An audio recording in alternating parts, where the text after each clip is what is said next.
She stood in the rain outside a mansion that used to hold her future, wearing clothes that didn't fit and boots held together with electrical tape. Military police vehicles rolled past the iron gate twice. Not one of them slowed down. To everyone in Redstone City, Emily Carter was just a nurse who'd come back wrong. Too quiet, too thin, 5 years of something nobody wanted to ask about written across her face. What they didn't know was that she'd spent those 5 years in a place most soldiers don't survive. What they really didn't know was that the dog she came back for, her military K9, her partner, her last living proof that any of it was real, was supposed to be dead. The records said so. The man who married her fiancé said so. But the records were wrong, and Emily Carter had survived worse than a lie. If this story has you hooked already, follow along, hit like, and drop a comment with the city you're watching from. I want to see how far this story travels. Now let's go. The rain had been coming down for 3 hours by the time Emily found the address. She hadn't looked it up online. She'd written it on the back of her wrist in ballpoint pen on the bus from the transit station, the way she used to write grid coordinates when paper wasn't an option. Old habits.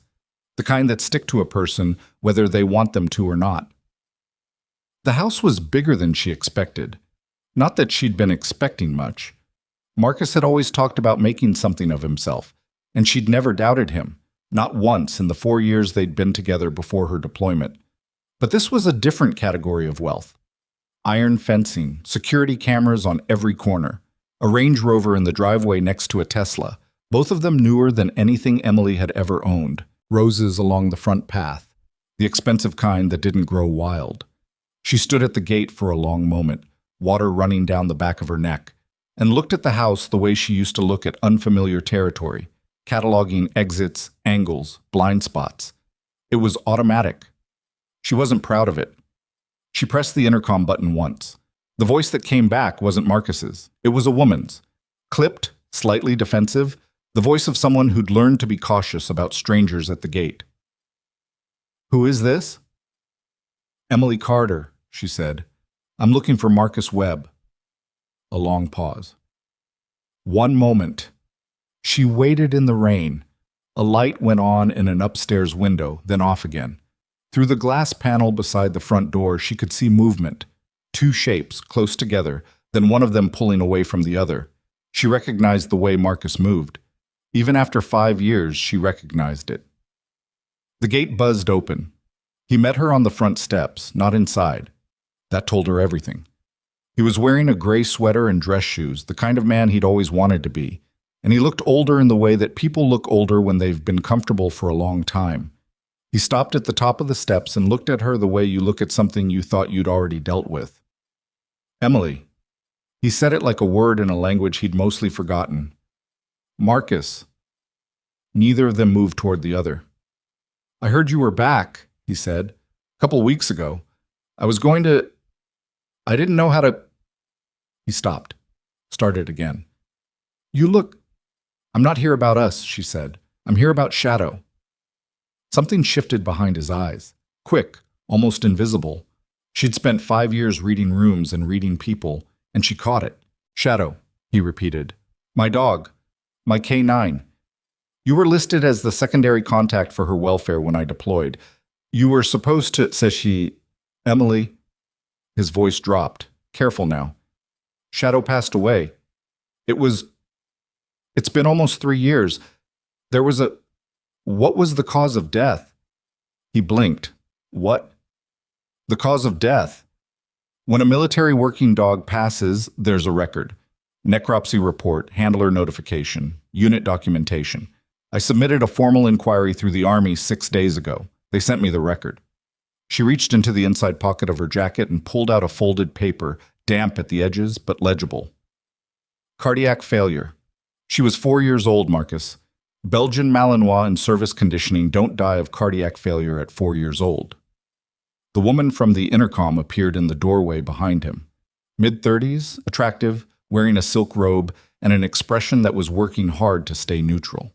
Emily had seen the wedding announcement in a search result 3 years back, in a hospital in Germany, on a borrowed phone, and had felt something go out of her like a light switching off. She wasn't going to revisit that feeling tonight. You should come inside, Marcus said. I'm fine here. It's raining. I've been in worse. The woman, Diane, Emily remembered her name from the announcement, stepped forward slightly. Mr. Webb told me the dog passed naturally. I didn't have any reason to. I'm not here about you, Emily said calmly. I'm not here about any of this. She looked at Marcus. I just need to know where Shadow is. I told you, she's gone. The story doesn't add up, Emily said. The timeline doesn't add up. The medical record doesn't add up. I deployed with Shadow for 2 years before capture. I know her health history better than any vet who ever treated her. Cardiac failure at 4 is not what happened. She folded the paper and put it back.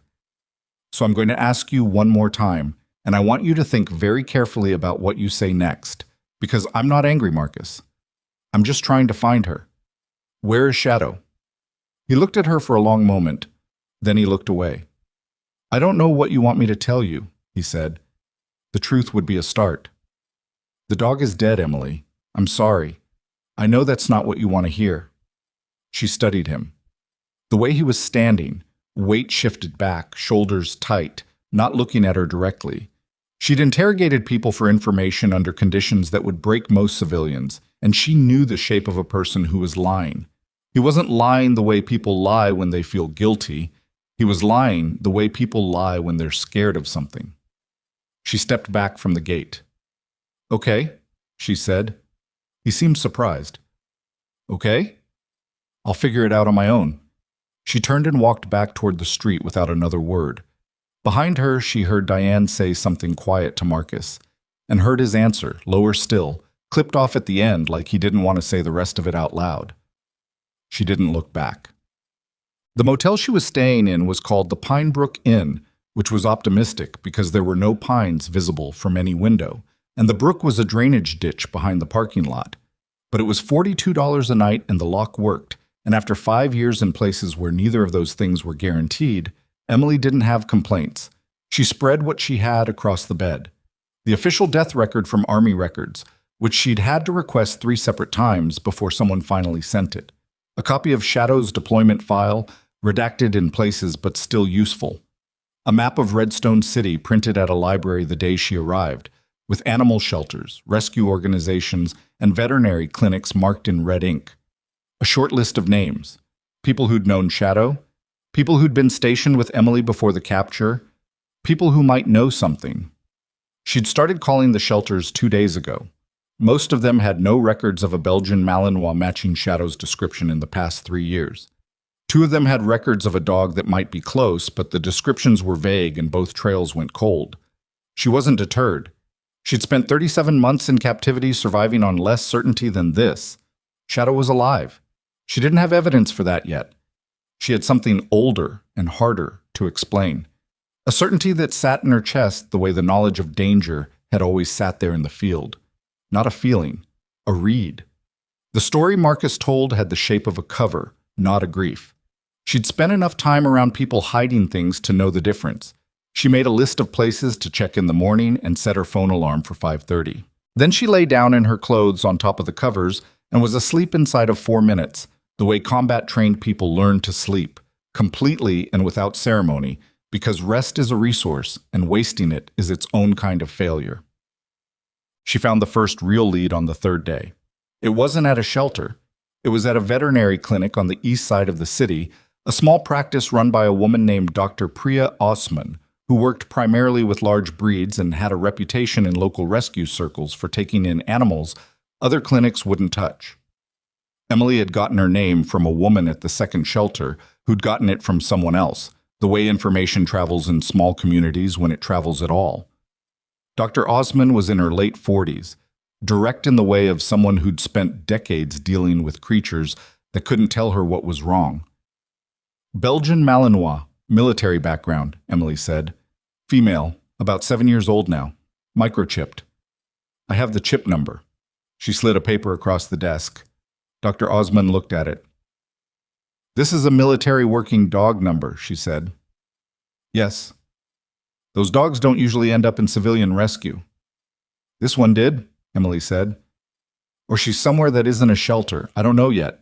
I'm trying to narrow it down. Doctor? Osmond was quiet for a moment. She looked at Emily with the careful attention of someone deciding how much to say. Why come to me specifically? You take dogs other clinics won't touch. I figured if someone brought in a dog they didn't want records for, they might come here and hope you'd ask fewer questions. Dr. Osmond raised an eyebrow. That's not how I operate. I know, that's why I'm here. Because if someone brought a dog like that to you, you'd have logged it. You'd have records. A pause. You're former military. It wasn't a question, but Emily answered it anyway. Combat nurse, 5th Special Operations Group, 5 years ago. Something moved in Dr. Osmond's expression. Not quite recognition, but close. She turned to her computer. Chip number again. Emily read it off from memory. Dr. Osmond typed, waited. Then she stopped moving. That's strange, she said. Emily leaned forward slightly. What? I have a scan record in my system from 14 months ago. A Malinois brought in by a man who said she was a stray. No collar, malnourished, some old scarring on her hindquarters, consistent with... She stopped. Read something on her screen that Emily couldn't see. The chip number matches. The room went quiet in a way that Emily felt in her throat. Where did the man take her after? She asked. Her voice was steady. It took work to keep it that way. He didn't. Dr. Osmond turned to look at her. He never came back. I held her for the standard period, and then she hesitated. I placed her with a private rescue contact, someone I'd worked with before. He runs an informal operation out near the rail district. Name and address, Emily said. Dr. Osmond looked at her for a moment. You should know she wasn't in good condition when she came in. Whoever had her before wasn't... Name and address, Emily said again. Still quiet. Still level. Dr. Osmond wrote it on a prescription pad and slid it across the desk. The rail district was the part of Redstone City that the newer downtown didn't like to think about. Old switching yards, warehouses that had been repurposed and re-repurposed until they didn't look like anything in particular anymore. A grid of streets where the streetlights were mostly decorative. Emily walked it in the late afternoon, her jacket zipped against the wind coming off the flat ground to the west, the address from Dr. Osmond's notepad in her pocket. The man's name was Garrett Finch, and he lived and operated out of what had once been a machine shop. She could hear dogs before she saw the building. Not barking, exactly. A lower, more exhausted sound. The kind of sound animals make when they've stopped expecting things. She knocked on the side door. A man opened it. 60s, unshaven, wearing a heavy flannel and carrying a towel that had seen better days. He looked at her with the immediate wariness of someone who got unexpected visitors with some regularity and none of them pleasant. Garrett Finch? Depends. Priya Osmond sent me. About a dog she placed with you 14 months ago. Belgian Malinois. Adult female. His expression shifted. Not relief. Something more complicated than that. You better come in, he said. The inside of the machine shop smelled like hay and disinfectant and dog, and was warmer than the outside by about 15 degrees. There were crates along the walls, most of them occupied, and a long central aisle that he walked her down without speaking. At the far end, separated from the others by a makeshift partition of wire and scrap lumber, was a large crate. Garrett stopped, looked at her, then looked at the crate. Emily followed his gaze. She was thinner than she should have been, lying on her side with the particular stillness of an animal that has learned to conserve everything. The gray muzzle was new. The scarring on her right flank was not. Emily had been there when Shadow got that scar, a fragment of debris in a cleared building that should have been clear. Both of them hit, Emily treating Shadow's wound while her own ears were still ringing. 7 years ago, which felt like someone else's life. The dark eyes opened when Emily crouched down, and something changed in them. Not recognition, yet. Recognition takes a moment. Then Shadow's tail moved, once, like a question. Emily pressed her forehead against the wire of the crate door and didn't move for a long time. Behind her, Garrett was very quiet. She had a puppy, he finally said. About 6 weeks after she came to me, I almost lost them both. She was in rough shape. He paused. I kept them here because I didn't know where else to send them. The puppy's in with her. Small one. She never lets her out of reach. Emily pulled back from the crate and looked. There was a small bundle against Shadow's belly, dark-furred, ears still oversized for its head, watching Emily with enormous, uncertain eyes. She hadn't known. There was no way she could have known. "I need to get them both scanned," she said. Her voice was different. She couldn't fully control what it sounded like right now. "Shadow's chip. I need a record of where she's been. There's a death record filed with the Army that says she died 3 years ago. That record is fraudulent, and I need to prove it." Garrett's face had gone careful. "Fraudulent. Someone filed a false death report for a military working dog. That's a federal matter." She stood up. "If you'll let me take her to Dr. Osmond tonight, I can begin the documentation process. She'll be back in your care until I have somewhere safe to—" "You're her handler," he said. "Yes." He looked at her for a moment, then he went to the partition and started unlocking it. "Take them both," he said. "I've been waiting for someone to come for that dog for over a year. I've got 12 other animals to look after, and she never fit here. She's been waiting too. You can see it in her." Emily opened the crate door. Shadow didn't rush out. She got to her feet slowly, in the way of animals that have learned not to move too fast, and stepped forward and put her nose against Emily's hand. Emily held still and let her take her time. The puppy tumbled out after her, tripped over her own feet, and landed against Emily's boot. Well, Dr. Osmond ran the scan that night, after hours, the clinic lit by overhead fluorescence, and the quiet efficiency of a woman who had decided this mattered enough to stay late. The chip read clean. The number matched Emily's records exactly. "She's alive," Dr. Osmond said, which was obvious but seemed to need saying, "and she's registered as deceased in the military system." "Which means someone with access to that system changed the record," Emily said. "Or someone with money paid someone who did." Dr. Osmond printed the scan results and handed them across. "What do you do with this?" "I start with the Army." Emily folded the paper. "And if they don't move fast enough, I go above them." She looked at Shadow, who was sitting at her left side. Not at heel exactly, because they hadn't re-established that yet, but close. As close as she could get. The puppy was asleep under the exam table, curled into a black comma. "The record says cardiac failure," Emily said. "She was 4. What's the actual health picture?" "She's malnourished, some chronic inflammation in her joints consistent with poor conditions over an extended period, and she has what looks like old soft tissue damage in the left shoulder that wasn't treated properly when it happened." Dr. Osmond's voice had gone flat, the way professional voices go when they're containing something. "Whoever had her between the time she left your fiancé and the time she arrived here, I can only tell you the physical story. The rest of it, you're going to have to find yourself." Emily nodded. She was already building the sequence in her head. Marcus's reaction at the gate. Not grief, but fear. The timing of the death record. The fact that Shadow had been found as a stray, malnourished, in a city that wasn't anywhere near the neighborhood where Marcus lived. Someone had gotten rid of her, quietly, with paperwork, and the paperwork had been thorough enough to require access, either to the military record system directly or to someone who had it. "Someone erased her on purpose," Emily said quietly. She wasn't talking to anyone in particular. She was just saying it out loud to hear what it sounded like. It sounded like the beginning of something.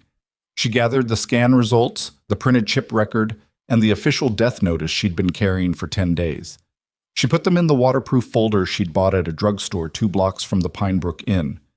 She clipped Shadow's borrowed lead to the borrowed collar Garrett had sent with them, lifted the sleeping puppy in her other arm, and walked out of Dr. Osmond's clinic into the cold night air. At the corner, under a streetlight that actually worked, she stopped and looked down at the folder. Then she took out her phone and dialed a number from memory. A number she hadn't used in 5 years, belonging to a man she hadn't spoken to since before everything fell apart. It rang 4 times. "Voss," said the voice on the other end. "It's Carter," she said. "Emily Carter. I know it's been a while." A pause. "Carter." Something shifted in his voice. "You're back." "I'm back." She looked at Shadow, who was watching her the way working dogs watch their handlers, completely attentive, waiting. "I need to talk to someone in military criminal investigations. I have a fraudulent death record for a military working dog, and I have the dog in front of me, and I have reason to believe the paper trail goes somewhere ugly. Another pause. Longer this time. How fast do you need this? Yesterday would have been good. I'll make some calls tonight, Voss said. Where are you staying? She gave him the motel name. He repeated it back in the flat tone of a man who had spent decades not commenting on anyone else's accommodations. Stay close to your phone, he said. Always do, she said, and ended the call. She stood at the corner a moment longer, the puppy shifting in her arm, shadow pressed against her leg, the folder of evidence that was going to unravel something she hadn't seen the full shape of yet tucked under her elbow. The rain had stopped while she was inside. The streets were wet and empty, and the city looked like a city that had no idea what was coming for it. She started walking back toward the motel. 3 blocks behind her, a dark SUV sat with its engine off, lights off, parked at an angle that let the driver watch the entrance of Dr. Osman's clinic. The driver had been there for 40 minutes. He had a phone to his ear and was saying very little, just listening, and his knuckles, where they gripped the wheel with his other hand, were white. He waited until Emily's silhouette disappeared around a corner. Then he made a second call. She found the dog, he said. She's got documentation. Whatever came back from the other end of the line made him glance in his rearview mirror. I understand, he said. I'll handle it. He didn't sound like a man who believed that. The man in the SUV didn't follow her that night. Emily knew because she'd taken 3 unnecessary turns on the way back to the motel and watched her 6 the entire time. An old habit, one of the ones that had saved her life more than once, in places she didn't talk about. Nobody came around the corner after her.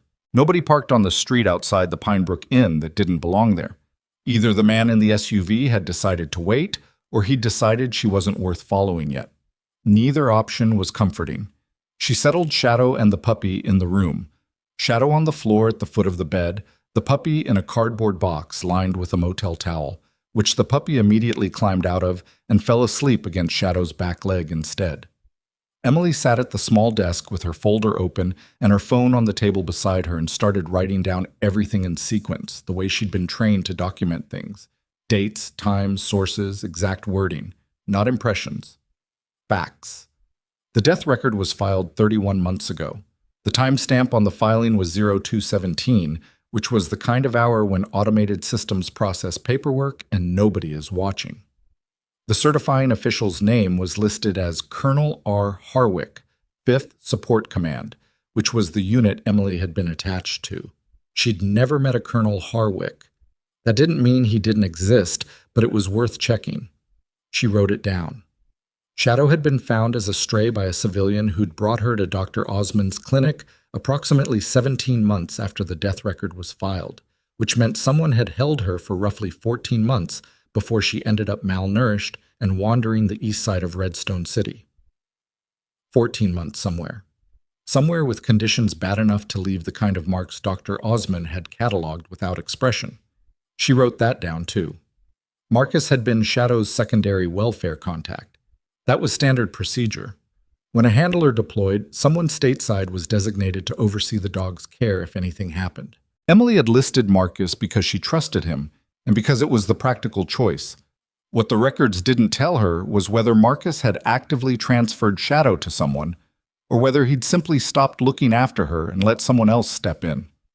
The distinction mattered. The distinction was the difference between a man who was negligent and a man who was complicit. She looked at what she'd written for a long time. Then she added one more line at the bottom. Who benefits from Shadow being dead on paper? She didn't have an answer yet, but she'd learned a long time ago that the right question was worth more than a premature answer. Voss called at 0647. His name was Dale Voss, and he'd been her unit's liaison officer for the last year before her capture. A lean, careful man in his mid-50s who communicated almost entirely in short sentences and trusted very few people. Emily had been one of them. She didn't know exactly why, but she'd never wasted it. I made contact with CID last night, he said. They want to talk to you. CID was the Army's Criminal Investigation Division. When? Today, if possible. There's an agent already in Redstone City. She's been there 2 weeks on something unrelated, and when I told her what you had, she said she'd clear her afternoon. Emily looked at the folder on the desk. What's her name? Agent Dana Rourke. She's solid. She's not going to brush you off. A pause. Emily, I have to ask, are you doing okay? I'm functional. That's not what I asked. She was quiet a moment. I found Shadow, she said. She's alive. She's in this room right now. He didn't say anything for a second. When he did, his voice was different, lower, something in it that she didn't often hear from Voss. Good. That's good, Carter. The death record is fraudulent. That's not an opinion. That's a documented fact. I need someone with authority to pull on the thread and find out how far it goes. Rourke can do that. I'll text you her number. She's expecting your call. He hung up without pleasantries, which was exactly what she'd expected and what she needed. That Agent Dana Rourke turned out to be a compact woman in her early 40s who wore no jewelry, spoke in flat declarative sentences, and had the particular energy of someone who had been in uncomfortable situations for so long that discomfort had simply become her baseline. She met Emily at a diner on the west side called Harley's, which had good coffee and bad lighting and booths deep enough that the conversation stayed private. Rourke had looked at the folder for 11 minutes without speaking. Emily had timed it. When she looked up, her expression was the same as when she'd sat down. The certifying official on this record, she said, Colonel R. Harwick. I flagged it too. I served with 5th Support for 2 years before my capture. I don't have a memory of that name. Because he retired 14 years ago, Rourke said. He's 73 years old and lives in Tucson and has dementia severe enough that his daughter manages his affairs. His credentials were used without his knowledge. This is identity fraud inside the military record system, on top of the falsified death record. She closed the folder and looked at Emily the way she might look at a situation that had just expanded past its original perimeter. That requires either a very sophisticated outside actor or someone with current internal access. Or both, Emily said. Or both, Rourke agreed. She wrapped both hands around her coffee cup. The dog's with you now? Yes. I'm going to need a full scan record, the chip documentation, and Dr. Osmond's clinical notes from both examinations, 14 months ago and last night. I have them. Rourke took the second folder Emily slid across the table. She opened it, scanned the top page. The shoulder injury, the chronic inflammation. This is consistent with an animal kept in poor conditions for an extended period. That's what Dr. Osmond said. It's also consistent with the kind of conditions you see in certain types of... She stopped, looked at something in the notes more closely. Then she looked up at Emily. Who was the secondary welfare contact for this dog? Emily had known this was coming. Marcus Webb, my former fiancé. He's remarried, lives in Redstone City. I went to see him 4 days ago. His reaction? Evasive. He confirmed the dog was dead, gave me no specific details, shifted weight when I pressed him on the timeline. He was scared of something. She paused. Not of me, of whatever would happen if the wrong information came out. Rourke wrote something in her notepad. I'll need to speak with him. I figured, I'll also need you to not speak with him again before I do. Emily looked at her. I know, Rourke said, but you're not an investigator, and if he lawyers up before I get to him, we lose leverage. What he knows right now, he doesn't know we know. That gap is useful. Understood. Last question. Rourke set down her pen. Is there anything in your own history with this man, the relationship, the circumstances before you deployed, that he could use to complicate your credibility? Emily thought about that with more honesty than the question probably required. We were engaged for 4 years. I deployed, I was captured, he waited 2 years, and then moved on. That's not a complication. That's just what happened. I don't have any grievances on record. I'm not pursuing anything personal. That's not what I mean, Rourke said. I mean, is there anything that would make your report look like it comes from a place of personal motivation rather than factual documentation? The documentation stands on its own. It does, Rourke agreed. I'm just making sure you know that he or his attorneys will try to reframe it. They always do. Emily picked up her coffee. It had gone lukewarm. Let them try, she said. The call came from Marcus 2 days later. She almost didn't pick up. She'd given Rourke her word about not initiating contact, but the instruction hadn't technically covered incoming calls, and she answered on the fourth ring with a calculation that it was better to know what he wanted than to let him stew. "Emily." He sounded like a man who hadn't been sleeping. "I need to talk to you. Agent Rourke from CID should have been in contact with you by now." A pause that told her Rourke had, in fact, been in contact. "Yes, that's why I'm calling." "Then you should talk to your attorney and talk to Rourke." "Emily, listen." His voice cracked slightly at the edge, not performance. She'd known him long enough to know the difference between Marcus performing emotion and Marcus actually feeling it, and what she was hearing was the second thing.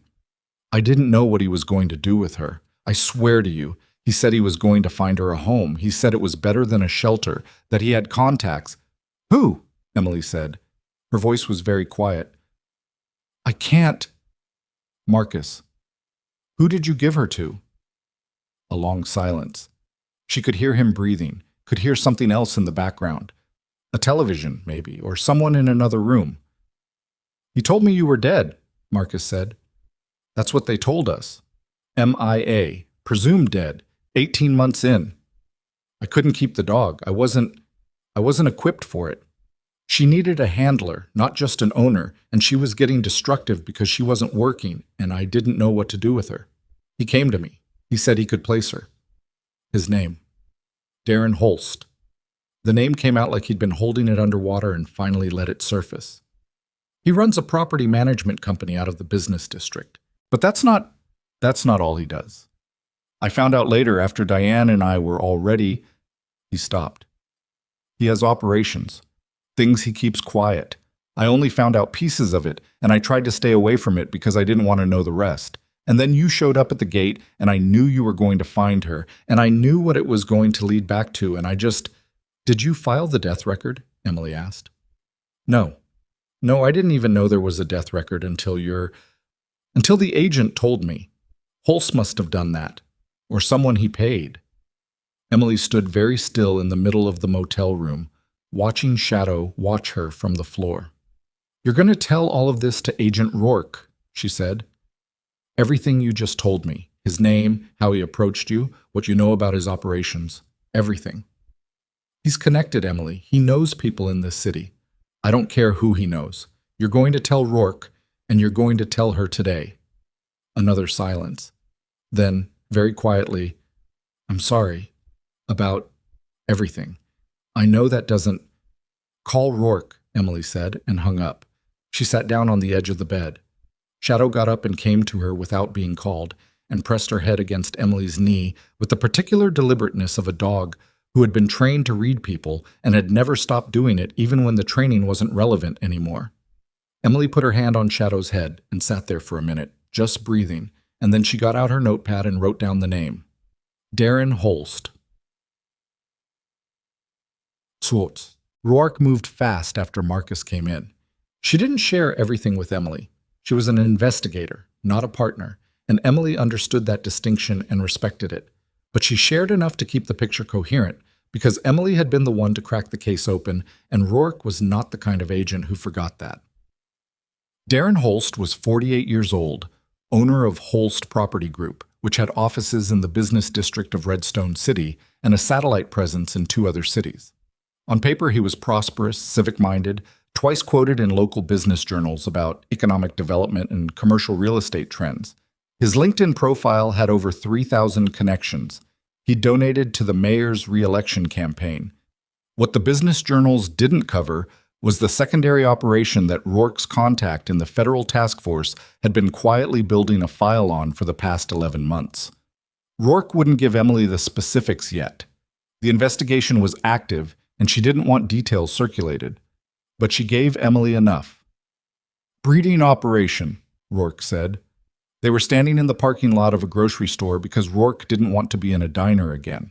The wind was cold, and both of them were ignoring it. High volume, unlicensed, multiple locations. He sources dogs from various channels, and the legitimate front is a private placement service.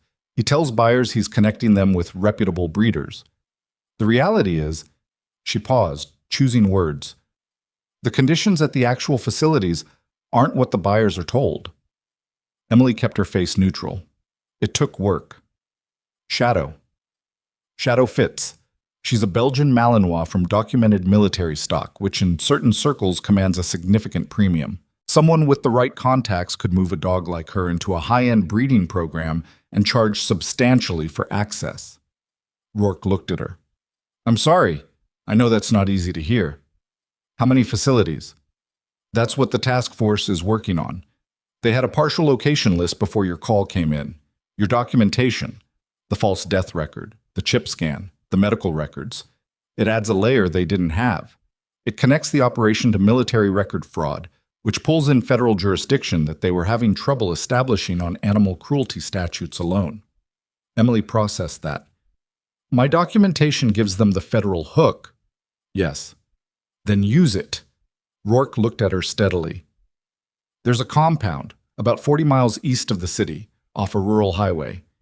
The task force believes that's the primary facility. They've been building probable cause for 3 months, and they're close, but close doesn't get a warrant. She let that sit there. What gets a warrant? Emily asked.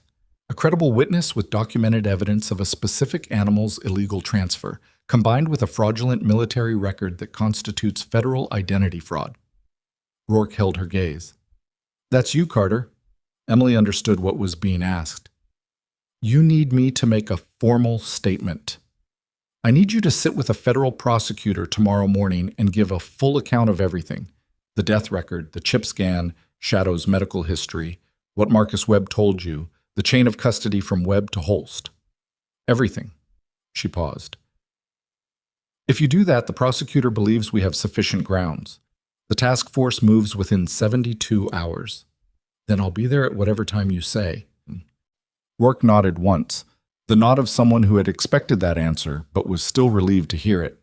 8 a.m. I'll send you the address. She started to turn back toward her car, then stopped. One more thing. The man who was watching Dr. Osmond's clinic the night you retrieved Shadow. We identified him from the clinic's external camera. His name is Trevor Galt. He's a former private security contractor who does intermittent work for Holst Property Group. Emily absorbed that. So Holst already knows I have the documentation. He knows you have something. We don't think he knows yet how much. She looked at Emily with the directness of someone choosing to be honest because the alternative was more dangerous. Which means the next 72 hours are the window. After that, he may move assets or take other steps to make the picture harder to prove. After Rourke drove away, Emily stood in the parking lot for a moment longer. She thought about Shadow in the motel room, the puppy sleeping against her back, the way Shadow had looked at her that first night in Garrett Finch's machine shop, the question in her eyes before recognition settled in. An animal that had survived 14 months of conditions Emily didn't want to visualize, had come out the other side thin and damaged, and still protecting a puppy smaller than her own head. She thought about Darren Holst in his business district office, his LinkedIn profile, his mayor's campaign donation. She thought about Trevor Galt sitting in his dark SUV with his phone and his white knuckles. She walked back to her car, started the engine, and drove back toward the motel. Tomorrow morning, 8 a.m. She'd give them everything, every document, every date, every conversation, every observable fact in the order it had occurred. She was a combat nurse. She had spent years in conditions that required exact memory, exact documentation, exact communication under pressure. She knew how to tell a story so that the person listening had no choice but to act on it. Darren Holst had no idea what he'd done when he'd bought a dog from a grieving man and filed paperwork on her in the middle of the night. He'd created a record. And Emily Carter was very, very good at following records. The prosecutor's name was James Whitfield, and he was younger than Emily expected. Mid-30s, a little rumpled, with the deep-set eyes of someone who habitually stayed later than he should. He listened to her full statement without interrupting, which she appreciated, and asked follow-up questions in the crisp shorthand of a man who knew how to find the legally significant detail inside a longer account. At the end of 2 hours, he sat back in his chair, looked at his notes, and said, "How certain are you about the timeline Marcus Webb gave you?" He has no reason to protect the timeline. Holst is the person he's afraid of. Making the timeline cleaner makes his own culpability look worse.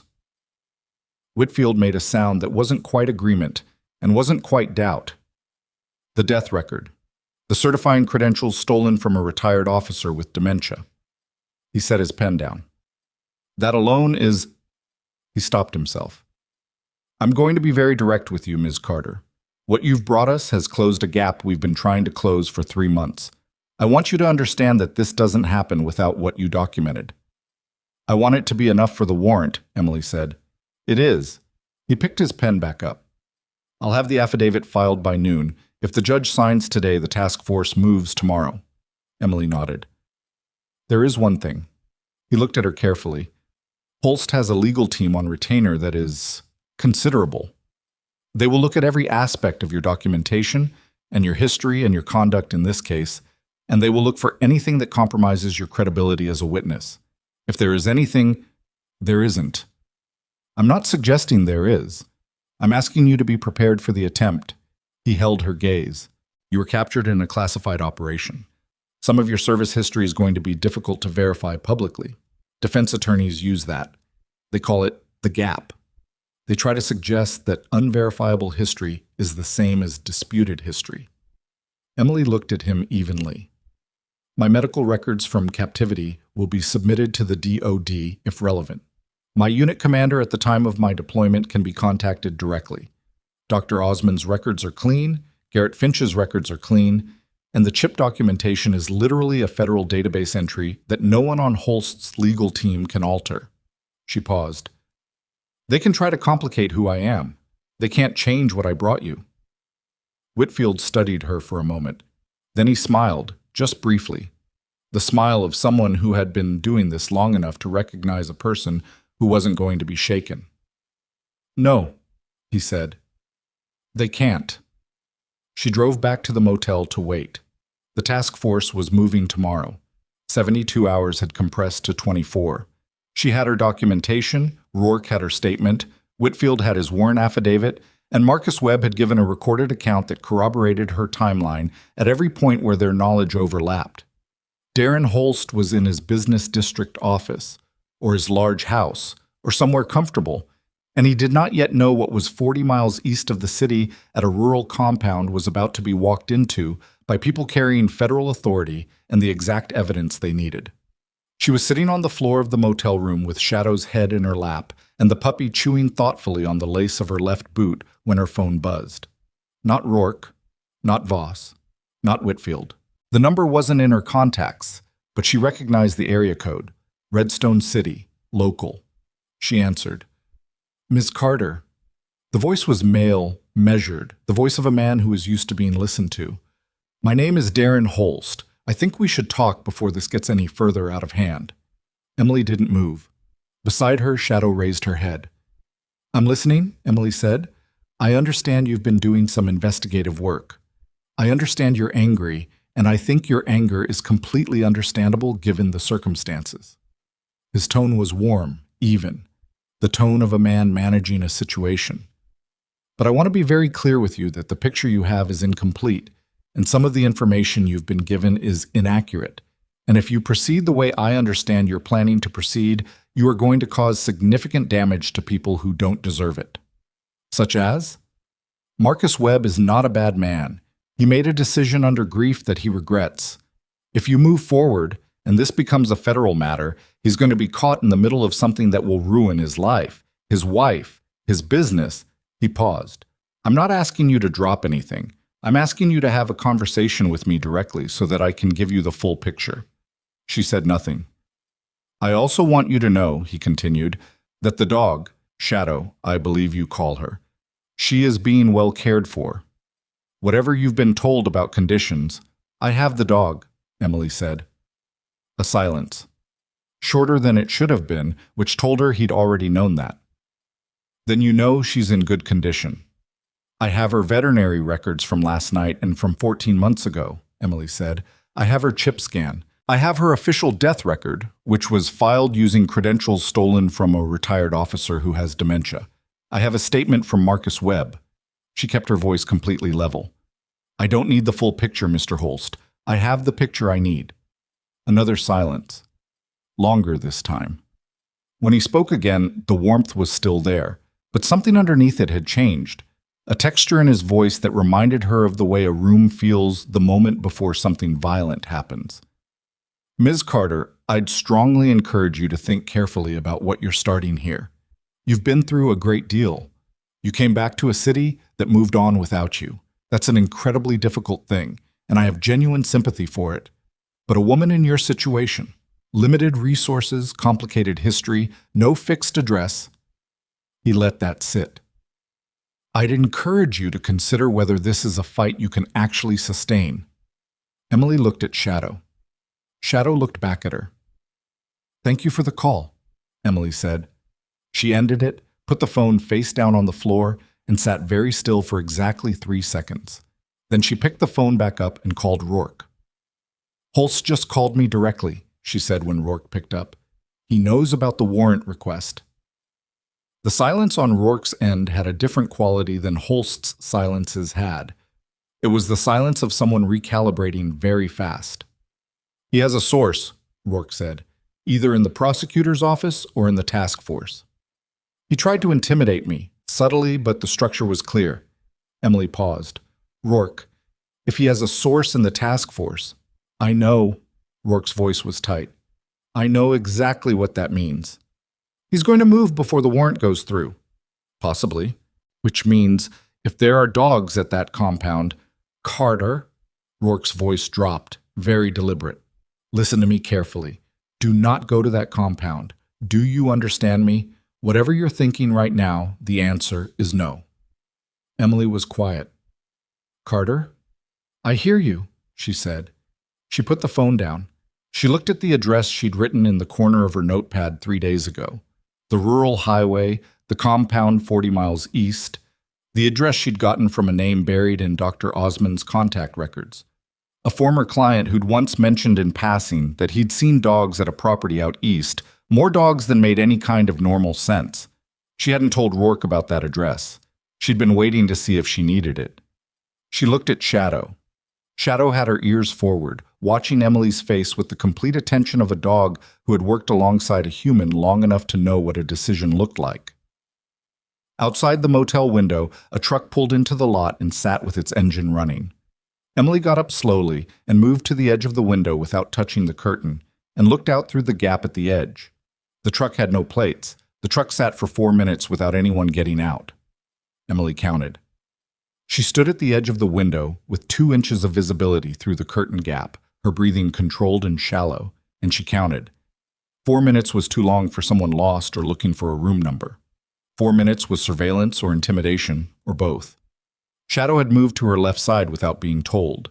The dog's shoulder was pressed against Emily's leg, and her ears were forward, and her body was the particular kind of still that wasn't relaxed, it was coiled. Whatever had happened to Shadow in the years between Marcus's doorstep and Garrett Finch's machine shop, she hadn't lost that.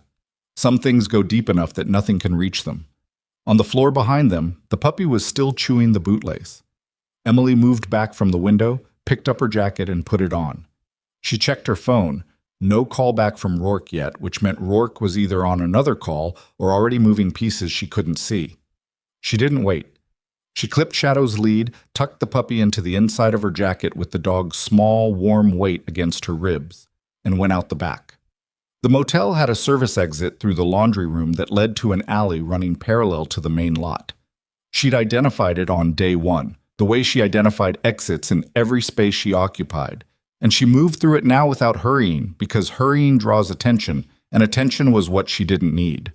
She came out on the cross street, turned east, and walked 3 blocks to a gas station where she'd noticed a payphone 2 days earlier, an actual payphone, one of the last ones, mounted on the exterior wall next to the air pump. She used it to call Rourke's cell. Rourke answered on 2 rings. "Where are you?" "Gas station, 3 blocks from the motel. There was a vehicle outside with no plates. I didn't wait to find out what it wanted." "Smart." A sound of movement on Rourke's end, something shifting fast. "Holst is accelerating. I just got confirmation from the task force. A contact of theirs in county records flagged an unusual property transfer filed this morning. The compound address, 40 miles east. It was just moved into a shell LLC. Emily understood what that meant. He was building distance between himself and the asset. When federal agents arrived at the compound, the paper trail to Holst would be one layer removed, not invisible, but murkier. It was the move of a man who knew something was coming and was trying to reduce his surface area. "How long until the warrant?" Emily asked. "Whitfield is pushing the judge. He thinks end of day. Could be tonight." "That's not fast enough if he's already moving assets." "I know that, Carter." "Rourke!"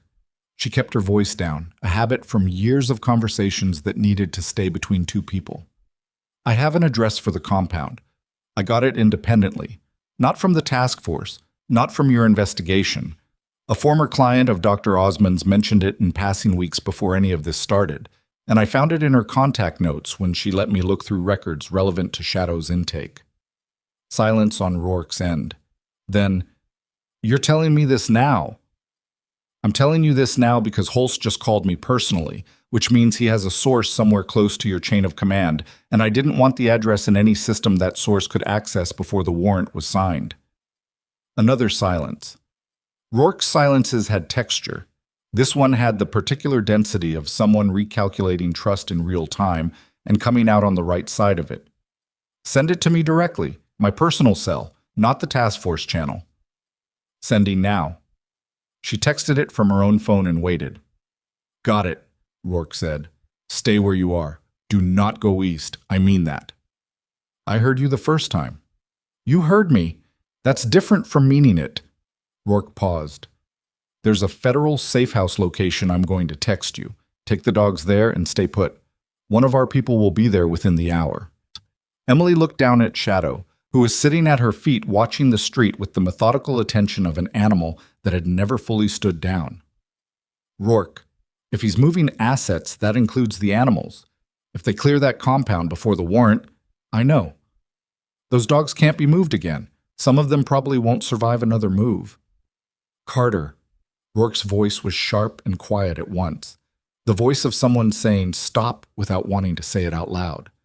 "I know. We are working it. Go to the safe house." Emily ended the call. She stood at the gas station wall with the puppy warm against her ribs and Shadow at her side, and looked east down the long, flat road that eventually became the highway, that eventually became the turnoff for a rural compound 40 miles away. The morning was gray and still. A semi rolled past on the main road, and the wind it made moved through her jacket. She went to the safe house.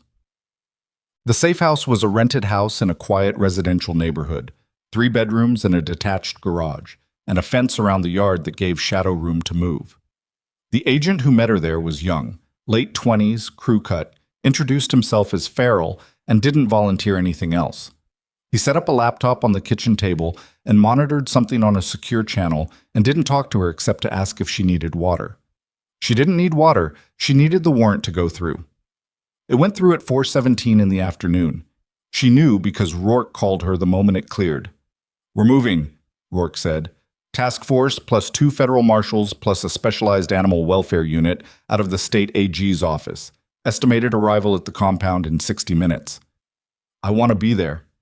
"You're not cleared. I'm the key witness, and I'm the handler for the primary animal whose documentation built this case," Emily said. "If there are animals at that compound in acute distress, you need someone with medical training on site. The animal welfare unit has protocols, but they don't have field medical. I do." A pause. Rourke was thinking, not refusing. There was a difference. "You ride with our vehicle," Rourke said. "You stay behind the perimeter until the site is declared secure. You do not engage with any individual at that location.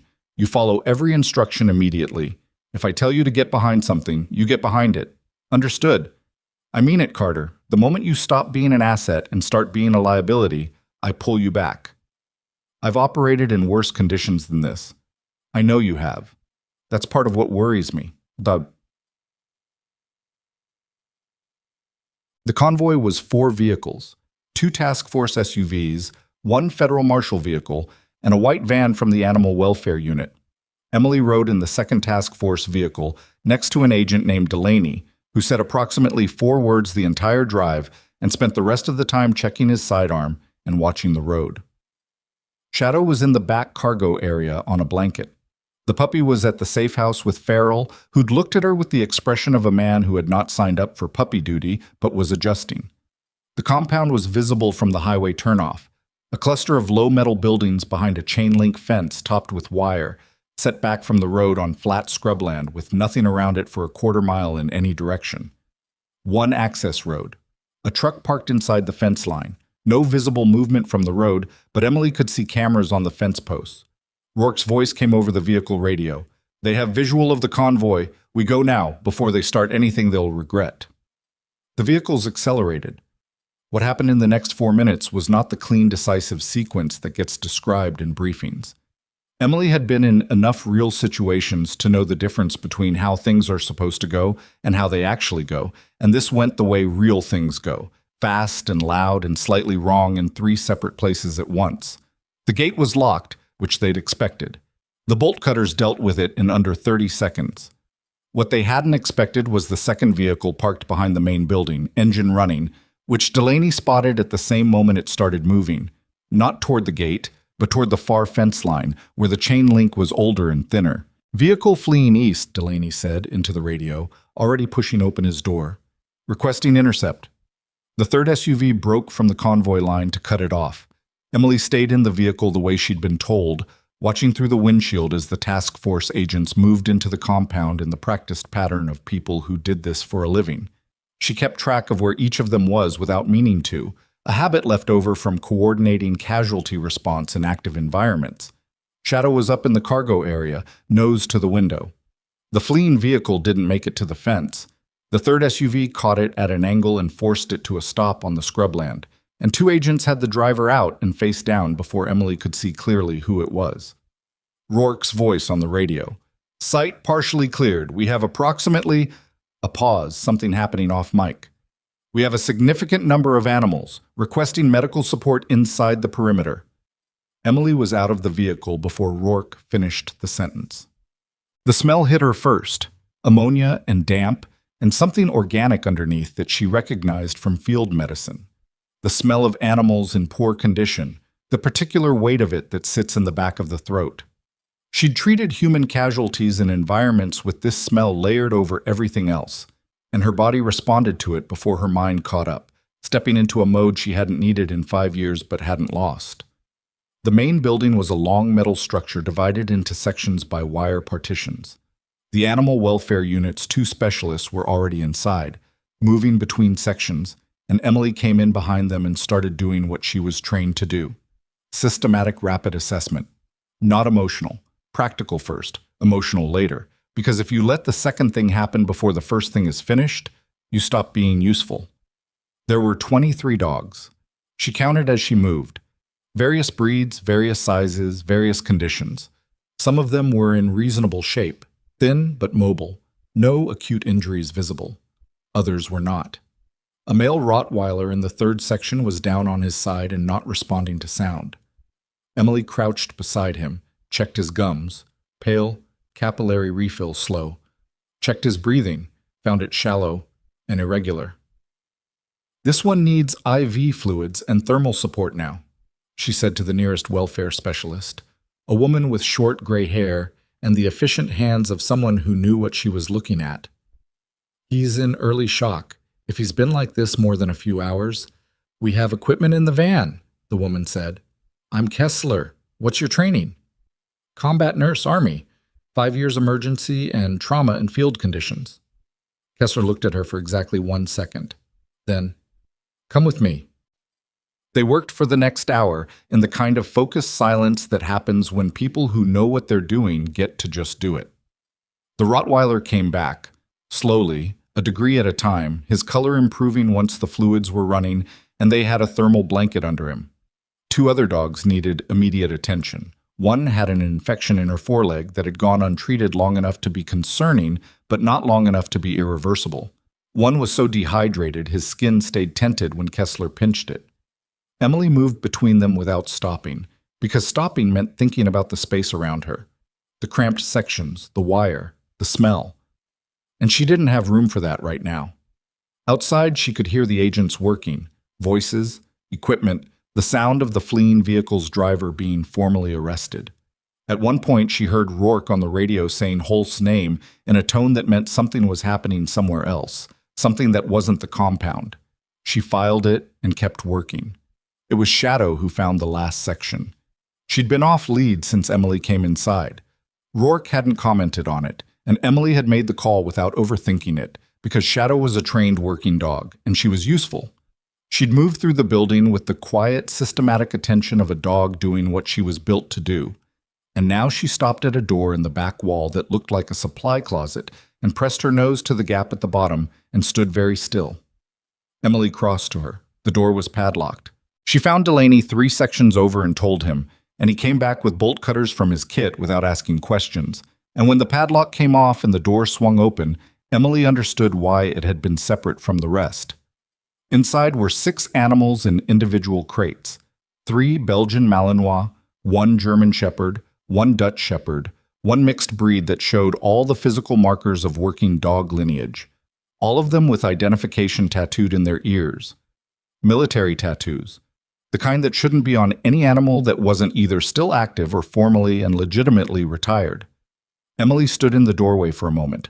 Then she pulled out her phone and photographed every tattoo in sequence, methodical and thorough, because this was evidence and evidence had to be handled right. "Rourke," she called. Rourke appeared at the end of the building. She walked over, looked past Emily into the room, and was quiet for several seconds. "Military working dogs," Emily said. 6. All tattooed. All, based on what I can see, in conditions consistent with what Shadow presented when she was found. Rourke looked at the photographs on Emily's phone. Then she got on her radio. "I need the CID liaison on scene immediately," she said. "And somebody get Whitfield on the phone. We have a material expansion of the original warrant scope." She looked at Emily. "This just got bigger." "I know. Holst's lawyers are already at his office. They moved the moment the warrant cleared. Are they going to slow it down?" "They're going to try." Rourke's jaw was tight. "But documentation like this," she gestured at the room, at the tattooed animals, at the 6 crates. "This isn't a gray area. This is federal property. Stolen federal property kept in documented substandard conditions." She looked at Emily directly. "They're going to try to make this about you, your history, your credibility, your personal connection to Shadow. They're going to argue that your testimony is compromised by personal motivation. You told me that already. I'm telling you again because it's starting. Holst's lead attorney put out a statement 2 hours ago. I just got a copy." She handed Emily her phone. The statement was 3 paragraphs. Emily read it once. It referred to her by name, described her as a former POW with unverified claims and demonstrated personal grievance, and suggested that the investigation had been initiated based on the uncorroborated account of an individual with significant psychological trauma history and financial motive. Emily handed the phone back. "They're going to pull your medical records from after repatriation," Rourke said. "The psychological evaluations. They'll try to argue that your perceptions and testimony are compromised," Emily finished. "I know." She looked at the room full of military dogs that shouldn't exist on any civilian property. She looked at Shadow, who had come to stand beside her and was looking at the 6 crates with an attention that was not curiosity. It was recognition. One working dog recognizing another. The particular stillness of an animal that understood, in whatever way animals understand things, that something here mattered. "The psychological evaluations from my repatriation will show that I am cognitively intact, emotionally functional, and fully capable of providing reliable testimony," Emily said. "They'll show I meet every standard for credible witness status, because I do." She paused. "But if Holst's attorneys are already running that play, they're scared. You run that play when the evidence against you is solid enough that attacking the witness is your only option." Rourke looked at her for a moment. Then she almost smiled. "You're not wrong." A sound from outside. A car door, voices, the specific cadence of an arrival that had weight behind it. Rourke turned toward the building entrance. Through the open door, Emily could see 2 black vehicles she hadn't seen before, and men in different gear than the task force. Not tactical, but authoritative. Military bearing, civilian clothes that didn't quite cover it. "That would be the CID liaison," Rourke said. "And..." She squinted. That's not just CID. The man who walked through the door first was in his early 60s, silver-haired, wearing a dark jacket over a dress shirt, and he walked through the building the way people walk through spaces they have jurisdiction over. Behind him were two uniformed army officers and a woman in a federal prosecutor's ID badge that Emily didn't recognize. He saw Rourke first, then tracked to Emily and stopped. "Carter," he said. Not a greeting. An identification. Emily didn't know his face, but she recognized the insignia on the collar of the officer directly behind him. "You're not just CID," Emily said. "No," he said. "I'm not." He looked at the room behind her, at the dogs, at the tattoos. His expression didn't change, but something behind his eyes did. "My name is Brigadier General Warren Falk, and what you've just shown me in that room—" He stopped, looked at her with the directness of a senior officer who had decided to dispense with the conversational runway. 6 military working dogs, active duty tattoo numbers. On a civilian property, in these conditions, connected to a fraudulent death record built on stolen credentials from a retired officer. "Yes, sir," Emily said. The form of address came out automatically, the way old muscle memory does. "How many did you say were here total?" 23 animals on site, 6 with military tattoos." He turned to the officer behind him. "I want ID verification on all 6 tattoos within the hour. Cross-reference against the missing and deceased records from the past 5 years." He turned back. "The fraudulent record used to declare your dog deceased. When I was briefed on this 2 hours ago, the initial read was one isolated incident. What I'm looking at right now is not one isolated incident." "No, sir," Emily said. "I don't think it ever was." Falk looked at her steadily. "Your documentation is what opened this. Rourke's briefing this morning was thorough, but the foundation of it was yours." He paused. "I also read your service record last night, after the initial brief." Emily said nothing. 5 years in enemy captivity, repatriated with full cognitive function, completed medical clearance in 11 weeks, which is— He stopped. "You're aware that's unusual." "I had reasons to get through it fast," she said. "Apparently." He looked at her in the way of a man reassessing something. "Holst's attorneys have submitted a formal motion to have your witness statement suppressed on credibility grounds. They filed it 40 minutes ago." He said it flatly, the way you report a weather condition. "Here it is, deal with it." "They're arguing psychological unreliability." "I know." "That motion is going to fail," he said, "because the evidence you provided is independently verifiable at every single point. The chip scan, the medical records, the fraudulent credentials, Marcus Webb's corroboration. None of that depends on your psychological history being uncomplicated." He paused. "I want you to hear that from someone with the rank to mean it." Outside, one of the uniformed officers was photographing the tattoos on the 6 dogs, calling numbers into a radio. Emily's phone buzzed. She looked at it. The message was from a number she didn't recognize, and it was 4 words. "He's not here anymore." She looked at it for a second, then she showed it to Rourke, who looked at it, and then both of them looked at Falk. "Holst," Rourke said. "His office confirmed he was in a meeting until 30 minutes ago. His attorneys are there. He's not." Falk's expression didn't change, but his posture did. A small, controlled shift that Emily recognized from years of watching senior officers receive information they'd been hoping not to receive. "Get his vehicle description and personal cell to local PD and highway patrol," he said. "Now." Rourke was already on her radio. Emily stood in the doorway of the back room with Shadow pressed against her leg and 23 animals behind her that shouldn't be where they were, and she looked at the 4-word message on her phone screen and she thought about a man who had called her that morning from a position of apparent confidence and was now, apparently, running. Running meant the compound hadn't been enough to contain it. Running meant he knew the walls were coming down and he'd decided to get ahead of them. Running also meant he hadn't looked at what he was leaving behind.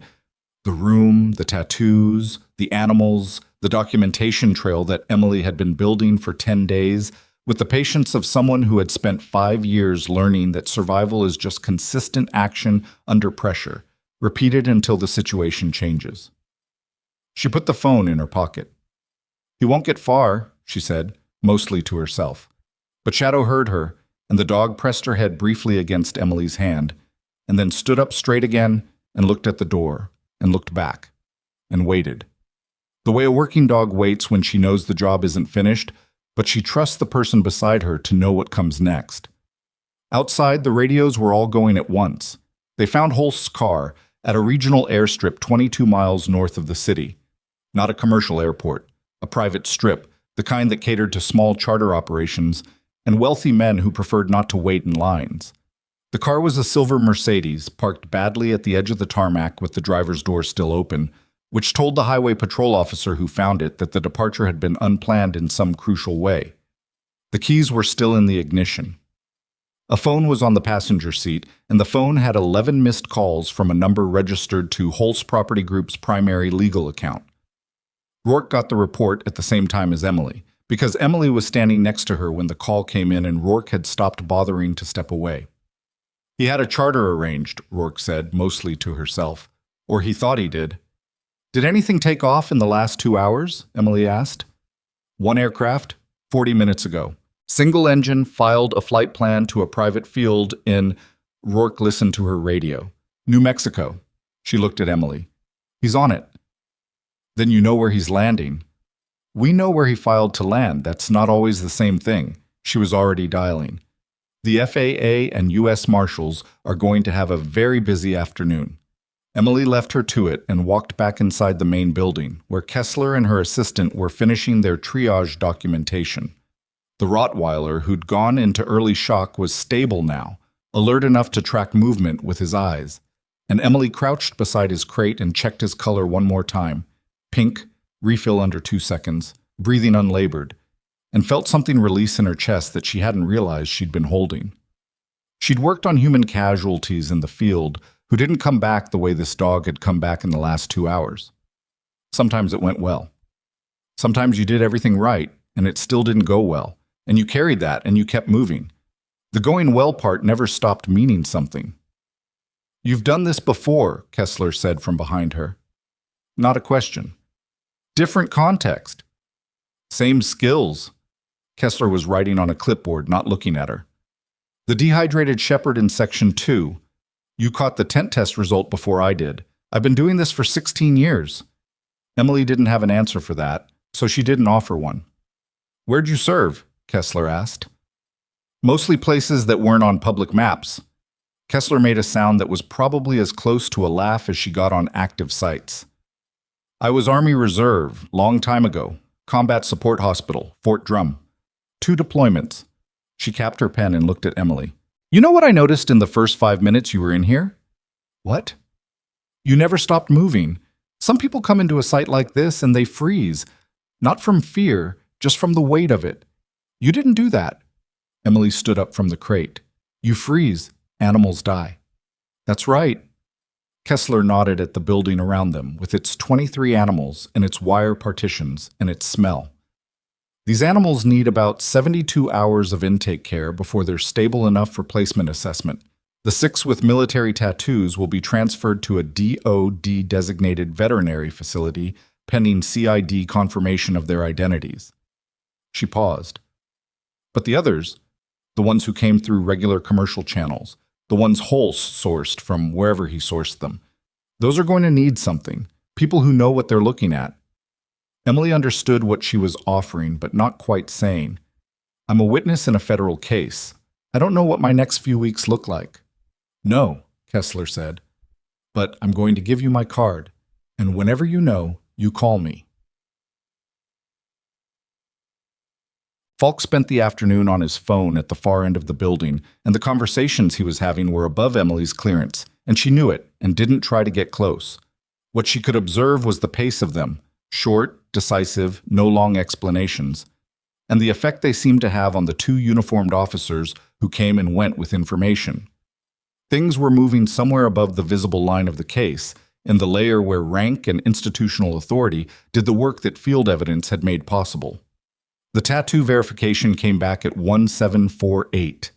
5 of the 6 dogs in the back room matched records in the military working dog registry.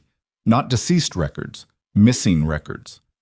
Animals listed as lost in transit or unaccounted for following handler incidents or simply marked with the bureaucratic ambiguity of status unknown.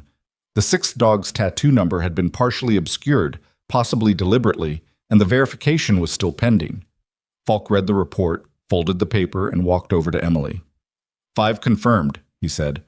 Over a period of 4 years, 5 military working dogs were diverted from legitimate end-of-service channels and ended up in a civilian breeding operation connected to Darren Holst. He looked at her with the directness she'd come to expect from him. Your dog was the 6th, and your dog is the one with a fraudulent death record, which means someone with internal military access was involved at least once. And once we establish the pattern, the probability is they were involved more than once. Emily absorbed that. The CID investigation is going to expand. Significantly. He tucked the folded paper into his jacket. I want to be transparent with you, because you're the reason we're standing here. This is going to take time. The full scope of it, tracing every animal, identifying every point of internal access, building the prosecution's case against every individual involved. That's months of work. The case against Holst is the most immediate, and that case is strong, but it's one layer. I understand that. What I don't want you to understand is that the time it takes means the rest of it doesn't matter to us. It does. He held her gaze. These were federal assets. Military working dogs are... He stopped, choosing his words with the care of a man who meant them. They're not equipment, regardless of how they get classified on paper. The individuals responsible for diverting them will be identified and they will face charges. That is not a courtesy statement. That is a commitment. Emily nodded once. Falk looked like he might say something else. Then he didn't, and walked back to his phone. Holst's chartered plane landed at a private field outside Gallup, New Mexico at 6:22 p.m., and the 2 U.S. Marshals who were waiting on the tarmac had their timing right. He was in zip ties before he got to the fence line. Rourke told Emily this at 7:04 in the parking area outside the compound, where Emily had finally sat down on the bumper of the animal welfare van because her legs had been carrying her for 12 hours, and it was time to stop pretending they didn't have opinions about that. His attorney tried to argue that the airstrip was a prearranged business trip, Rourke said. The marshals pointed out that business trips generally don't involve leaving your car door open on a tarmac. She sat down on the bumper beside Emily, which was slightly out of character for Rourke, and Emily appreciated it. He's being transported back tonight. Federal holding, no bail recommendation from Whitfield pending arraignment. What are the charges? Rourke exhaled slowly. Right now, federal fraud, specifically the misuse of military identification credentials to file a false official record. Unlawful possession of federal property, that being the military working dogs.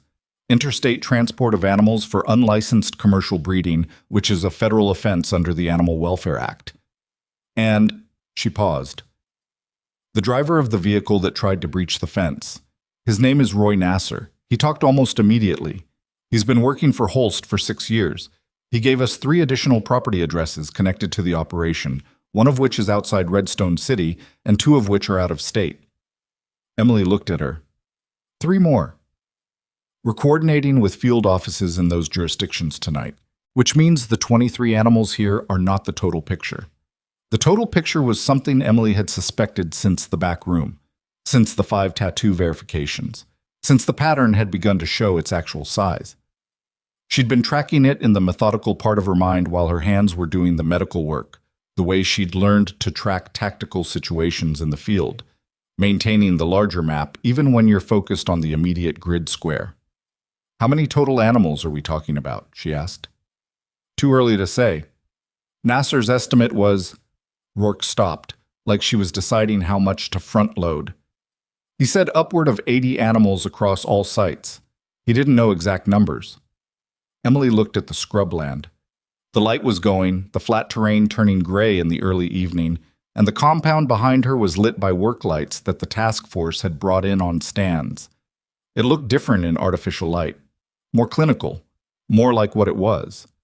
80 animals, she said. At minimum. She said nothing else about it. There wasn't much to say about it that would be useful. The number was the number, and the response to it was already in motion, and the appropriate thing was to let it be in motion and not run over it by saying what it made her feel. Shadow, who had been lying at her feet for the last 20 minutes, lifted her head and rested her chin on Emily's knee. Emily put her hand on the dog's back. His attorneys are still pursuing the witness suppression motion, Rourke said, but Whitfield said the judge looked at it for about 8 minutes before setting it aside pending review, which in federal case terms is the equivalent of throwing it in a drawer.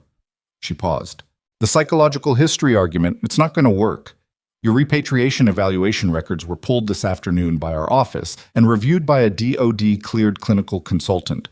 His assessment is that your records demonstrate exceptional cognitive resilience under sustained adversity and that there is no clinical basis for questioning your testimonial reliability. Good, Emily said. He also said, and I'm quoting because it's notable, "This is one of the most coherent and well-documented witness accounts I've reviewed in 12 years of consulting." He said that before he knew anything about your background. He just read the documentation. Emily didn't respond to that. She was thinking about Whitfield's expression the morning she'd laid out the folder in his office, the way his pen had slowed and then stopped, the particular stillness of someone watching a case click into place.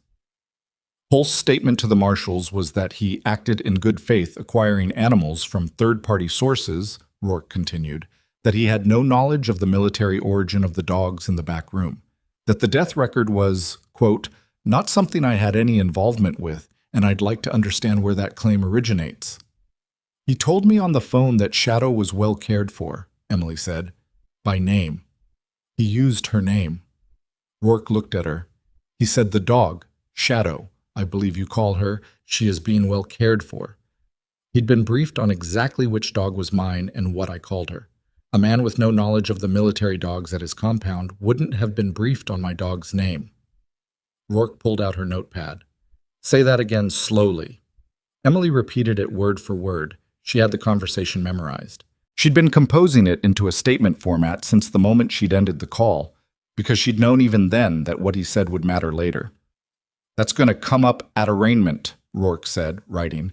"That's actual knowledge, not constructive knowledge. That's him telling you he knows what's at his facility." "I know," Emily said. Rourke finished writing and looked at her. Something shifted in Rourke's expression. Not warmth exactly, because Rourke wasn't built for warmth as a default, but something adjacent to respect that had moved past professional and into something more considered. "You've been running this like an investigation since day one," she said. "I've been running it like a recovery mission," Emily said. "The investigation part was just what the mission required." Marcus Webb came to the federal building the next morning voluntarily, with an attorney but without apparent resistance. Emily knew because she was there, not in the room, but in the adjacent waiting area, because Whitfield had asked her to remain available in case the meeting produced questions that needed her documentation as reference. She didn't see Marcus. She heard him once, through a wall, his voice. Not the words, just the rhythm of it. The cadence of someone who was telling a long story and stopping at certain points and starting again. He was in there for 2 hours and 40 minutes. When Whitfield came out, he looked at Emily and said, "He gave us Holst's accountant." Emily waited.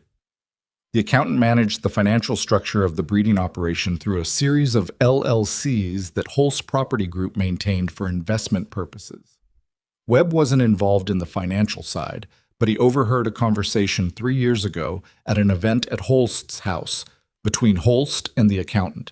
He remembered the accountant's name because it was unusual. Whitfield sat down across from her. "The accountant's name is Paul Wren. He's been with Holst for 11 years. And this morning, before we even called him, Paul Wren's attorney contacted our office." "He's talking," Emily said. "He's talking," Whitfield confirmed. "He's been talking since 7 this morning, apparently. He was in the dark about the military dogs. His account is consistent with what we'd expect if Holst kept that layer firewalled from the financial side. But he has 11 years of financial documentation, complete records of the LLCs, the revenue streams, the buyer accounts, every transaction." He looked at her steadily. "The breeding operation generated over $4 million in the past 6 years. Emily sat with that number for a moment. Not because it surprised her. She'd worked out early that the economics of what Holst was doing made the scale inevitable, but because numbers had a way of making things real in a different register. $4 million. Shadow had been a line item in a $4 million operation. How solid is Wren's documentation? She asked. Complete. Digital and physical copies. He kept everything. Whitfield almost smiled, the brief, controlled expression of a prosecutor who knew what complete financial documentation meant for a case. Holst's attorneys are aware that Wren is cooperating. They've been aware since 9 this morning, when Wren's attorney notified them, as a courtesy. He paused. Holst asked to speak to his lead attorney for 3 hours this morning and has said nothing since. He's deciding, Emily said. He's deciding, and his attorneys are looking at what Wren has and doing the arithmetic. Whitfield leaned forward slightly. Here's what I need from you. Holst's team is going to attempt to reach a plea arrangement that limits his exposure on the federal fraud charges. Specifically, they'll try to argue that the military record falsification was an isolated act conducted by a single employee without his direct authorization. What they can't argue around is the phone call he made to you. Emily reached into her folder and produced her phone's call log, which she'd screenshotted and printed the evening before. Incoming call, his number, logged at 9:47 a.m., duration 11 minutes and 32 seconds. I have a written account of the content of the call composed immediately after it ended. Whitfield took both documents. You wrote it down right after? Yes. Before you knew how significant it would be. I wrote it down because that's what you do with information that might matter, Emily said. You don't wait to find out if it matters. You document it when you have it. Whitfield looked at her. Ms. Carter, I've been a federal prosecutor for 14 years. I've worked with witnesses from military backgrounds, law enforcement backgrounds, intelligence backgrounds. I don't think I've encountered documentation this clean and this complete from a civilian witness with no formal investigative training. He set the papers down. I want you to understand something. Holst's attorneys called you, publicly, in their press statement, psychologically unreliable. A grievance-driven former POW with compromised judgment. His voice was flat and precise. That statement is going to become part of the trial record. And when it does, it's going to sit beside your documentation, your forensic timeline, your witness account, and the 11-minute phone call in which their client demonstrated direct knowledge of the animals at his facility. He paused. I want you to know that I'm going to enjoy that. Emily didn't smile, but something in her chest moved. Just get the conviction, she said. The arraignment was 3 days later.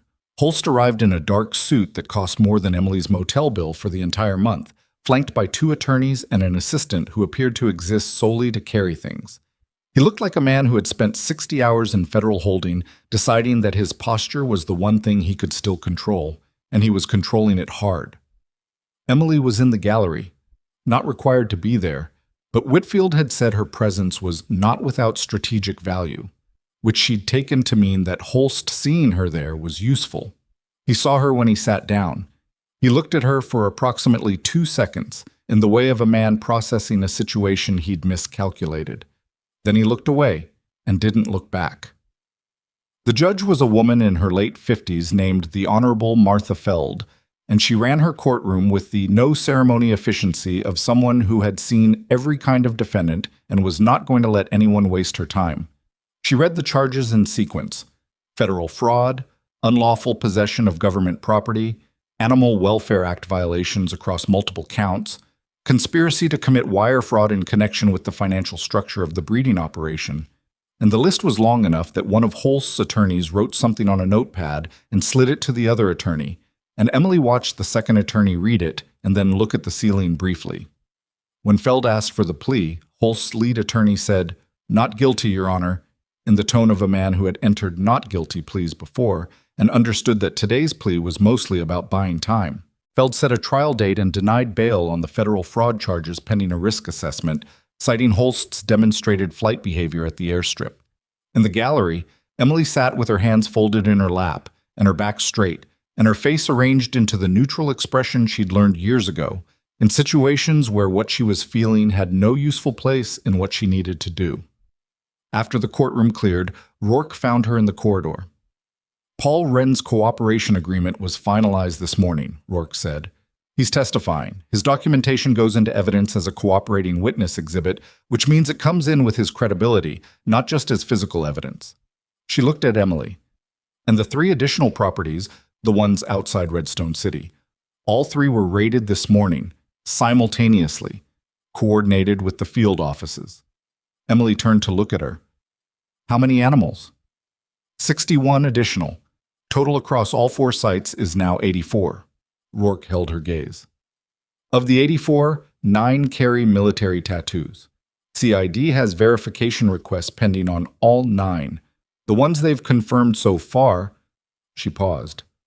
4 of them are from the same missing animal reports that flagged in the original registry search.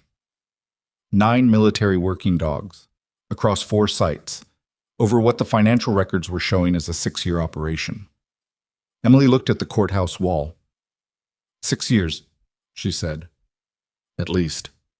Wren's records go back 11, but the animals don't appear in the transaction logs until 6 years ago. Before that, it was a smaller operation, more conventional.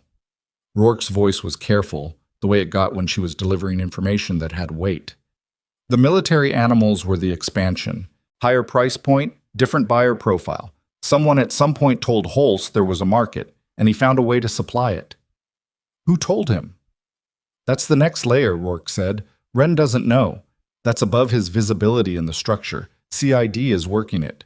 She looked at Emily steadily. It's going to take time. I want to be honest with you about that. I know. But here's what won't take time. Rourke pulled a folded document from inside her jacket and held it out. This was filed this morning by Brigadier General Falk's office. It's a formal commendation request submitted to the Army Human Resources Command, citing your role in surfacing the fraudulent record and initiating the chain of evidence that led to today's operation. She held it out until Emily took it. It also formally reopens the documentation of your status during your captivity period, which affects your service record, your benefits classification, and several things that have been in a kind of administrative limbo since you were repatriated. Emily unfolded the document. Read the first paragraph, then the second. The language was official and formal, which was appropriate, and underneath the official language were the facts. Her name, her unit, her service history, the 5 years of captivity, and a description of her actions over the past 2 weeks that was precise and unembellished and accurate. She folded it again. He didn't have to do that this fast, she said. No, Rourke agreed. He did it this fast because he chose to. Emily put the document in her folder, the same folder that had carried Shadow's chip scan and the fraudulent death record and Marcus Webb's corroborating statement and the call log from Holst's phone. The folder was thicker now than when she'd started. It was going to get thicker still because trials took time and documentation accumulated, and there were still 9 military working dogs whose stories needed to be told completely. She was prepared for that. She had more patience for the long work than most people expected, which was part of what had made her good at what she did, and part of what had kept her alive for 5 years in a place where patience was not optional. She walked out of the courthouse into the gray afternoon. Her phone buzzed. She looked at it, expecting Whitfield or Voss. It was a number she didn't recognize, local area code, and she almost let it go to voicemail. But she'd spent 2 weeks answering unfamiliar numbers because unfamiliar numbers turned out to matter, so she picked it up. Ms. Carter, a woman's voice. Careful, the way people are careful when they've rehearsed what they're going to say. My name is Diane Webb. You don't have any reason to... I know who you are, Emily said. A pause. I don't know exactly why I'm calling. I've been trying to figure out what to say for 3 days. Another pause. Marcus told me everything, not just what he told the federal agent. Everything, from the beginning. Her voice was controlled, but the control had visible seams. I didn't know about any of it. I want you to know that. I know you don't have any reason to believe me. Emily walked down the courthouse steps and stopped at the bottom. What do you want, Diane? I don't want anything from you. She stopped. Started again. He used your dog to get money from Holst. That's what happened. He didn't know what Holst was going to do with her, but he took the money, and then when he found out pieces of what the money was connected to, he stayed quiet. For 3 years, he stayed quiet. Her voice wavered once and then steadied. I'm not calling to ask you to forgive him. I don't think you should. I'm calling because I found out yesterday that you've been staying in a motel for 3 weeks, and I have a friend with a house that's empty right now, and I thought—" She stopped. "It's a stupid thing to offer. I'm sorry." Emily stood at the bottom of the courthouse steps and looked at the gray street. "It's not stupid," she said. She didn't know what else to say about it, so she left it there. "There's a yard," Diane said, "big enough for a dog." Emily looked at Shadow, who had come out of the car with Farrell. Farrell had been drafted into logistics support and had accepted it with the grim stoicism of a man who'd realized there was no graceful exit, and was sitting on the sidewalk watching Emily with the attentiveness she never dropped. "Send me the address," Emily said. "I'll think about it." She ended the call and stood there for a moment, the folder under her arm, the afternoon light thin and flat on the street, and she tried to work out what she felt about Diane Webb calling out of nowhere with an offer that was simultaneously inadequate and genuine. She couldn't resolve it into something clean, and she'd learned by now that not everything resolved into something clean, and that was acceptable. What she knew was this: Holst was in federal custody with a trial date and a cooperating witness and $4 million in documented revenue and a phone call he'd made to the wrong person. The 4 additional properties had been raided. 84 animals were in care. 9 military working dogs were being identified. The CID investigation was expanding into whatever layer above Holst had created the supply chain, and that would take time, but it would not be dropped, because Falk had said it would not be dropped, and Falk had the rank to mean it. And she had Shadow beside her on a sidewalk, and the puppy back at the safe house, and a commendation document in her folder and an offer of a house with a yard. She had started this 10 days ago with worn boots and a folder of documents and a certainty that no one else had shared. She had started it, and it had become something much larger than Shadow, and the part of her that was a soldier knew that was how it was supposed to go. One person pulling one thread, and the thread turned out to be load-bearing. She was still thinking about what came next when Rourke walked down the steps behind her and stopped beside her. "There's something you should know," Rourke said. "Holst's lead attorney contacted Whitfield's office an hour ago." Emily looked at her. "He's not entering a plea agreement," Rourke said. "He's going to trial." She paused. "And his strategy—" She stopped. Her expression had the careful flatness it got when the information was more complicated than the sentence. "His strategy is to make you the center of the case, not as the key witness, as the narrative." She looked at Emily directly. "His attorneys have hired a private investigator who spent the past 48 hours compiling a dossier on your repatriation, your psychological evaluations, your conduct in Redstone City since you returned, and—" She paused again. "Your relationship with Marcus Webb, the history of it, the nature of it. They're going to argue that this entire investigation was initiated and sustained by a woman with a personal vendetta, a compromised psychological profile, and a financial interest in discrediting Marcus Webb in order to reclaim property she believed she was owed." Emily was quiet for a moment. "They're going to put me on trial," she said. "They're going to try to," Rourke said. "Whitfield knows. Falk knows. The DoD clinical consultant's report goes into evidence as a counter. Your documentation is independent and verifiable, and none of it depends on your character." She paused. "But they're going to put that dossier in front of a jury. They're going to say everything they can say about who you are and what you've been through and what they say it made you capable of." The street was quiet. A bus went past on the main road a block away. "How complete is the dossier?" Emily asked. "Our office got a preliminary copy through Discovery." Rourke held her gaze. "There's something in it I wasn't aware of, something from your repatriation period. I don't know if you know we would find it." Emily looked at her steadily. "What is it?" Rourke reached into her jacket and produced a single printed page and held it out. Emily took it.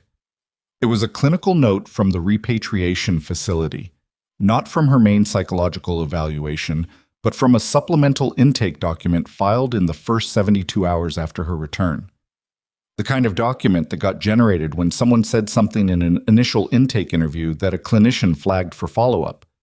She remembered the interview. She remembered what she'd said. She read the page. She read it again. The color didn't leave her face, but something in it changed. Some arrangement of muscle or attention, something that Rourke saw because Rourke was watching carefully. "Carter," Rourke said. "Whatever it is, it's not going to change the evidence." Emily folded the page and put it in her folder. "No," she said quietly. "It's not." But she understood, looking at the folder in her hands, that Holst's attorneys had found the one thing she hadn't given Rourke, the one piece of her history that she'd kept in a separate compartment because it was hers, and she hadn't thought it would be relevant, and she'd been wrong about that. Wrong, and it was going to cost her something in that courtroom. She didn't know yet how much. The clinical note was 8 lines. It had been written by a Dr. Simone Aberle, intake clinician at the repatriation facility, in the first 72 hours after Emily's return. The language was the careful, hedged language of clinical documentation, observational, non-diagnostic, flagged for follow-up. What it documented was a statement Emily had made in that first intake interview, when she'd been 31 hours out of a transport aircraft and hadn't slept in 2 days, and had been asked a routine question about whether she had any known family or personal contacts to notify. She had said, in words that Dr. Aberle had written down verbatim, "There's a dog. Her name is Shadow. She's the only thing I'm coming back for. If she's not there, I don't know what I come back to." That was it. 8 lines, one statement, made in a state of exhaustion and re-entry shock about a dog. Holst's attorneys were going to frame it as a woman so psychologically fragile and so fixated on the animal that her entire subsequent conduct was an expression of obsession rather than legitimate investigation. They were going to say she'd built a federal case on the foundation of one traumatized sentence spoken in a room she barely remembered. Emily stood on the courthouse steps and understood all of this in about 45 seconds, and then she put the page in her folder with everything else. "How long until trial?" she asked. "Whitfield's estimate is 4 months, minimum," Rourke said, "possibly 6. The scope of the case has expanded significantly, and the defense will use every motion available to them to extend the timeline." "Then I have time to prepare." Rourke looked at her carefully. "Carter, the statement in that document, in context, knowing what you know now about why you came back and what you found—" "It's not a problem," Emily said. "It could be framed." "I know how it could be framed." Emily looked at her. "I also know what I meant when I said it. I meant that Shadow was the thing I had to get back to. The responsibility, the partnership, the one living connection to who I was before 5 years of something I'd rather not explain in detail to a jury." She paused. "What I said was true. It's the most honest thing in that document. If Holst's attorneys want to put my honesty in front of a jury, let them." Rourke was quiet for a moment. Then she said, "You need a good attorney." "I have resources now." Emily looked at the commendation document in her folder. Falk's office opened the benefits review. "I'm not staying in a $42 motel for much longer." Something eased in Rourke's expression.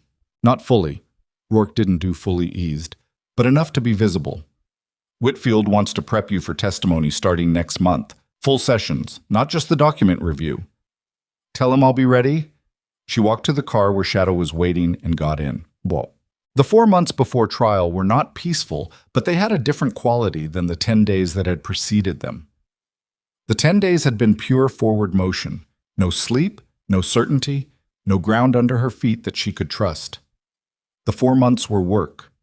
Hard, grinding, detailed work, the kind she was built for. She moved into the house Diane Webb had arranged.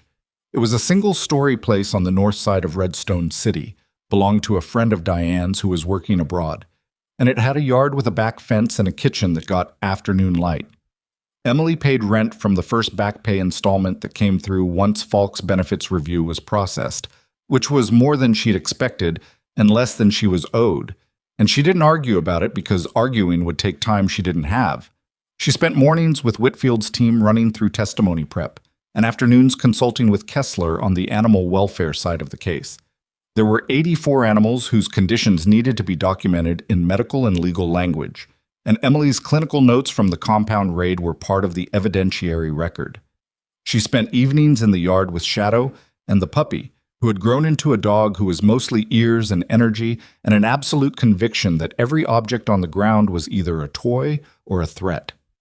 She named the puppy Morse, because the dog communicated in a sequence of sounds that Emily had eventually decoded as something close to a pattern. Shadow watched Morse with the resigned patience of a senior employee observing a new hire who would eventually be fine but wasn't there yet.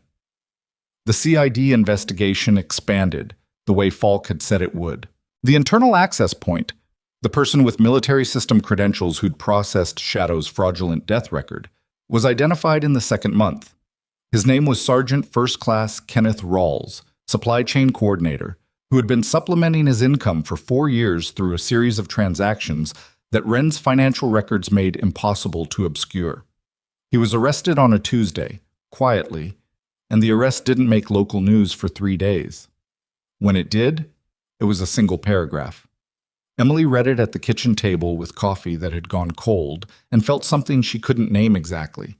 Not satisfaction, because satisfaction was too simple for what SFC Rawls had done and what it had cost. Something more like the particular feeling of a long inventory that finally matches. She wrote it down in her notepad and added it to the file. The trial began on a cold Monday in November. Whitfield had told her what to expect, and she'd read enough trial documentation in the prep sessions to have a structural understanding of how it would go. What he hadn't fully conveyed, what couldn't be conveyed in prep sessions, was the texture of sitting in a federal courtroom and listening to an attorney describe you to a jury in language that was technically accurate in every individual word and comprehensively dishonest in every sentence. Holst's lead attorney was a man named Garrett Spence, and he was good. Emily gave him that without resentment, because competence was competence, and underestimating it was the kind of mistake that cost things. He was tall, deliberate, and had the particular skill of making sympathetic faces at exactly the right moments. His opening statement spent 40 minutes on the merits of the case and 11 minutes on Emily Carter, and those 11 minutes were precise and targeted and built the picture he'd been constructing since the motion to suppress. A woman in psychological recovery, a woman with documented attachment to a single animal, a woman whose stated reason for returning to Redstone City was that animal and nothing else. A woman whose former partner had moved on and who had responded by initiating a chain of events that had destroyed his life and the lives of others. She sat at the witness table on the third day and looked at Spence and did not look away from him when he did the thing that skilled attorneys do, held eye contact specifically to see if she'd flinch. She didn't flinch.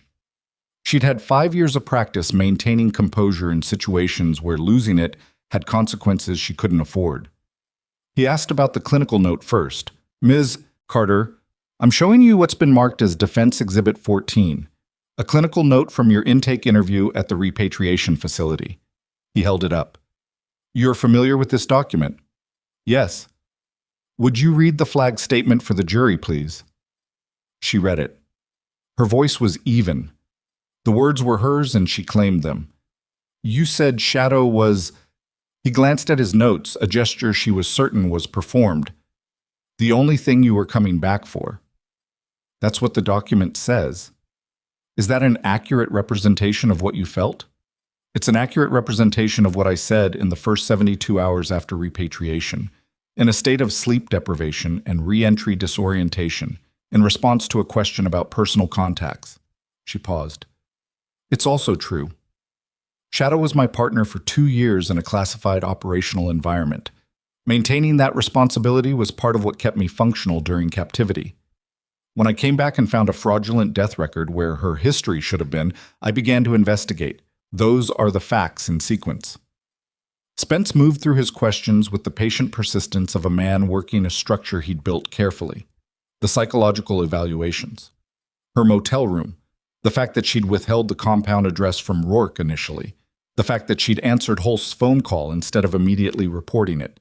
Each question was designed to make a reasonable action look like an irrational one, to make a competent investigation look like a fixation. She answered every question in the same register.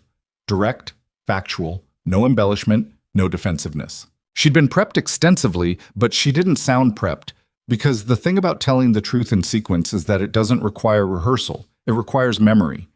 The cross-examination took 4 hours. When Whitfield stood up for redirect, he asked her 3 questions. Ms. Carter, the chip scan documentation you submitted, did you falsify any part of it?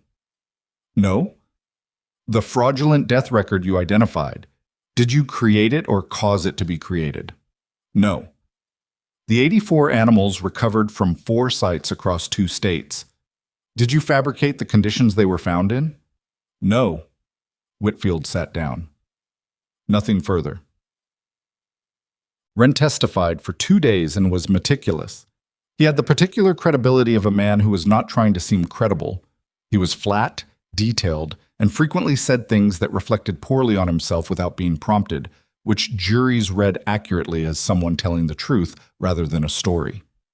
His financial documentation went in as exhibits and was, as Whitfield had said months ago, complete. Every transaction, every LLC, every buyer account and pricing structure and wire transfer across 6 years of operation. Darren Holst, on his attorney's advice, did not testify. Emily thought about that choice, about a man who had called her on the phone with the confidence of someone who had never been genuinely held accountable for anything, who had described her living situation as a means of intimidating her, who had told her the picture she had was incomplete, and who sat now in a federal courtroom and said nothing, because saying nothing was his best remaining option.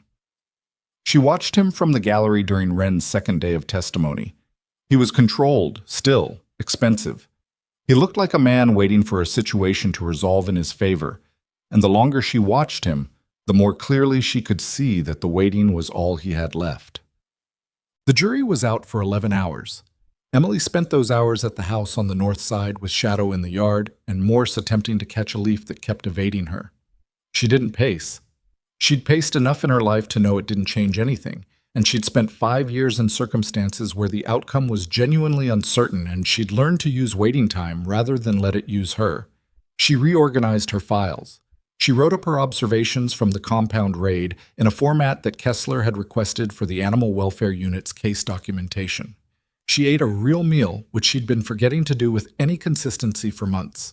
When Rourke called, Emily was in the backyard with her jacket on and both dogs at her feet. "Verdict's in," Rourke said. Emily stood up. Guilty. On all counts. The fraud counts, the possession counts, the Animal Welfare Act violations. Every charge that Whitfield had built the case around came back the same way. Holst's expression when the last count was read was the expression of a man who had run out of versions of a situation where he was not responsible. The sentencing was 6 weeks later. 12 years federal, no early release on the fraud charges under mandatory minimums, full financial forfeiture including the LLCs and the property holdings, and the accounts that Wren's documentation had mapped. Holst Property Group was dissolved by court order.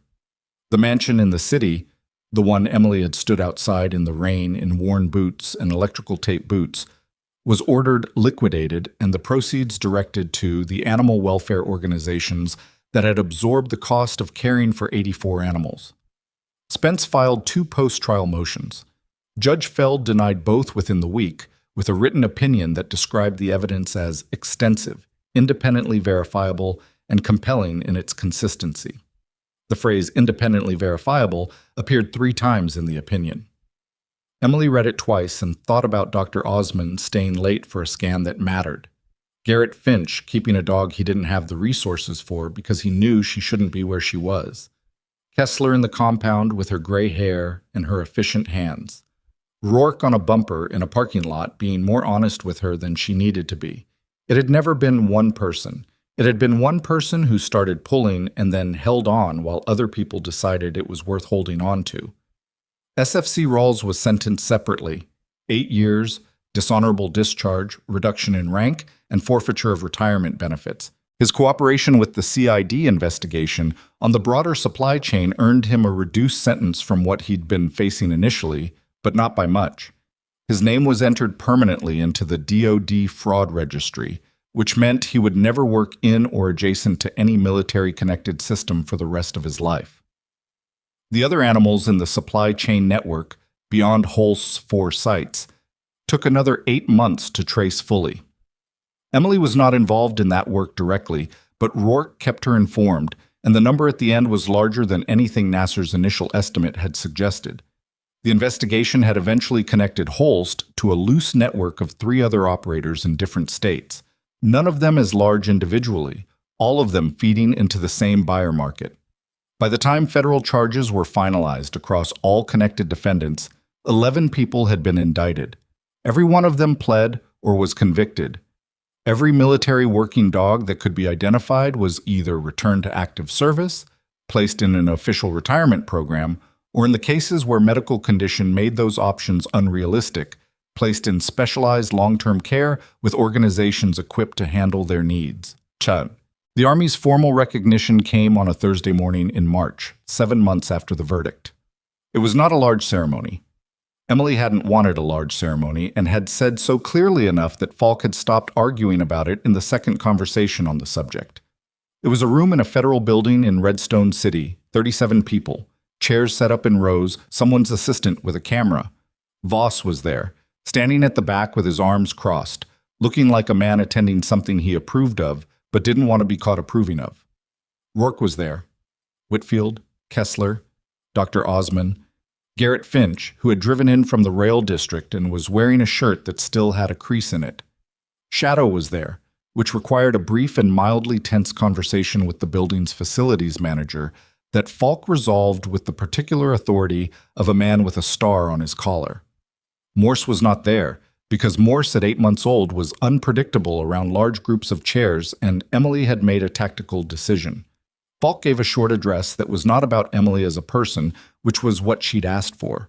It was about the investigation, about the evidence, about what it meant institutionally that a fraudulent military record had been used to erase the existence of a working animal, and that the person who found it was a soldier who'd been gone for 5 years and came back to a city that had moved on without her, and started pulling a thread anyway.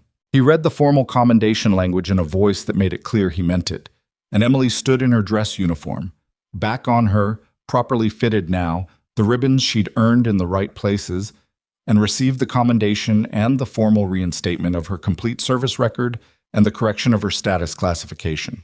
She didn't feel the way she'd expected to feel. She'd thought it might feel like closure, the way people describe closure, some door shutting cleanly, some weight setting down. What it actually felt like was simpler and less dramatic. It felt like a fact being corrected, like a column of numbers that had been wrong for years being made right, and the rightness of it was solid and real, but it wasn't theatrical. The 5 years had been real. The motel had been real. The boots held together with electrical tape had been real. The commendation didn't undo any of it. It just added the true record beside the surviving one and let them exist together. When Falk shook her hand, he held it a beat longer than protocol required and said, quietly enough that only she could hear it, "You were good at this before. You're still good at it." She nodded once. "Thank you, sir." Shadow was at heel beside her throughout the ceremony without being commanded to it, and when Emily finally crouched down and put her hands on either side of the dog's face, Shadow pressed into her palms with the full weight of a dog who had stopped managing her trust in small portions. "She knew exactly who you were," Emily said softly. She'd said those words before, once, in a different context, had imagined saying them to Marcus across the gate outside that mansion, and then hadn't needed to say them to Marcus at all, because the story had resolved in a way that made the words unnecessary for him and necessary for herself. Shadow leaned her forehead against Emily's. They moved north in April. It wasn't a dramatic move. Emily packed what she had, which wasn't much because she'd spent years in places where you carried everything you owned and had never completely broken herself of the habit of traveling light, and drove 6 hours into the mountains in a truck she'd bought used and which had an opinion about hills but ran. She'd found a small property through a contact of Kessler's, 2 acres at the edge of a national forest, a house that had been empty long enough to need work and was priced accordingly. The work was fine. Emily had always been better with her hands than with waiting, and the house gave her something useful to do with the mornings. The mountains were quiet in a way that the city wasn't. Not silent. There was wind and wildlife and the irregular percussion of a house that was still settling into the cold, but quiet in the deeper sense, the sense of absence of the particular pressure that cities generate. She'd spent 5 years in a kind of enforced quiet that was nothing like this. And she'd spent months since repatriation in a city that hummed with the noise of a life she'd lost the thread of. This was different. This was chosen. She rebuilt her fitness slowly because her body had opinions about pace that 5 years of captivity and 1 year of forensic reconstruction had installed in her permanently, and she'd learned not to argue with it. Morning runs on forest roads, evenings in the yard with both dogs. Morse at 8 months was a creature of absolute conviction and zero common sense, and watching Shadow manage her with the patience of someone who had been through worse was something Emily found herself looking at sometimes and thinking about what survives specifically, about the things that go deep enough that circumstance can't reach them. Shadow had spent years in conditions that should have broken her willingness to trust, and here she was in a yard in the mountains teaching a puppy to navigate the perimeter fence with the methodical attention of a dog who still believed the work mattered. Some things go deep enough that they hold. Emily didn't spend a lot of time thinking about Darren Holst. He was in a federal facility, his assets were liquidated, his operation was dismantled, and the network he'd been connected to was the subject of ongoing prosecutions that didn't require her involvement. She checked in with Rourke occasionally and with Whitfield when a document needed her signature, and the rest of the time she let it exist in the part of her mind where completed work goes, done, accounted for, no longer requiring active attention. What she thought about more, and with more complexity, was the question she'd written in her notepad that first night in the Pine Brook Inn. Who benefits from Shadow being dead on paper? The answer had been Holst and Rawls and the supply chain and the money. But the deeper answer, the one underneath the legal answer, was that everyone benefits when someone is erased on paper. Everyone who doesn't want to be held accountable benefits when the person who can hold them accountable is classified as missing or compromised or unreliable or too damaged by what they've been through to be trusted with their own story. She'd come back from 5 years of captivity, and a fraudulent death record had been used to make her partner disappear. A press statement had tried to make her own account disappear. A clinical note from her worst week of re-entry had been used to suggest that her clarity was pathology. And she had been too tired and too broke, and too recently returned from somewhere she didn't talk about in detail. And she had stood in the rain outside a mansion, and none of it had mattered, because she had one folder and one thread, and the patience of someone who'd spent 5 years learning that survival is not a feeling. It's a decision you make again every morning until the situation changes. She'd kept making it. She was making it still. In May, Kessler called to say that 3 of the 9 confirmed military working dogs had been cleared for placement after their recovery period and were being matched with veteran handlers through an official program.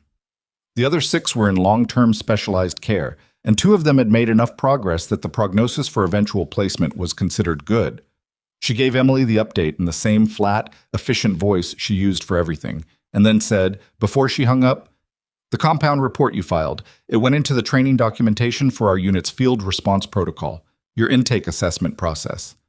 "The rapid assessment sequence," Emily said. "We're using it now. It's cleaner than what we had." A pause. "I wanted you to know that." Emily said thank you and meant it and let Kessler hang up first. She stood in the kitchen with afternoon light on the floor and thought about what it meant that a sequence of actions she'd performed by instinct in a metal building that smelled like ammonia was now written down somewhere, formalized, being taught to people who would use it in the next situation and the one after that. She wasn't sentimental about it, but she noted it, the way she noted everything that meant the record was complete. The record was complete. She went out to the yard. Shadow was in the late afternoon sun near the back fence, and Morse was beside her, and both of them looked up when Emily came through the door.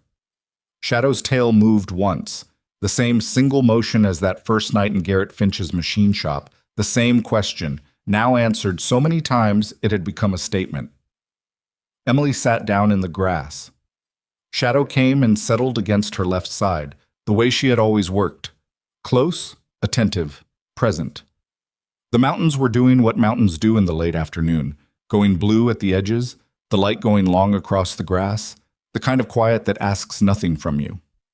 Emily had been dismissed and documented, committed and classified and erased and repatriated and doubted and formally recognized, and she had come out the other side of all of it, not because she was exceptional in the way stories sometimes suggest, not because she was invincible or fearless or operating at some perfect pitch of competence that lesser people couldn't reach. She was none of those things. She'd been scared in that compound. She'd been wrong about the clinical note. She'd missed sleep and eaten badly and sat in a parking lot at midnight second-guessing herself and needed other people's expertise and held on to Rourke's bumper with both hands metaphorically more than once. What she'd had was a folder and a thread and the willingness to keep pulling.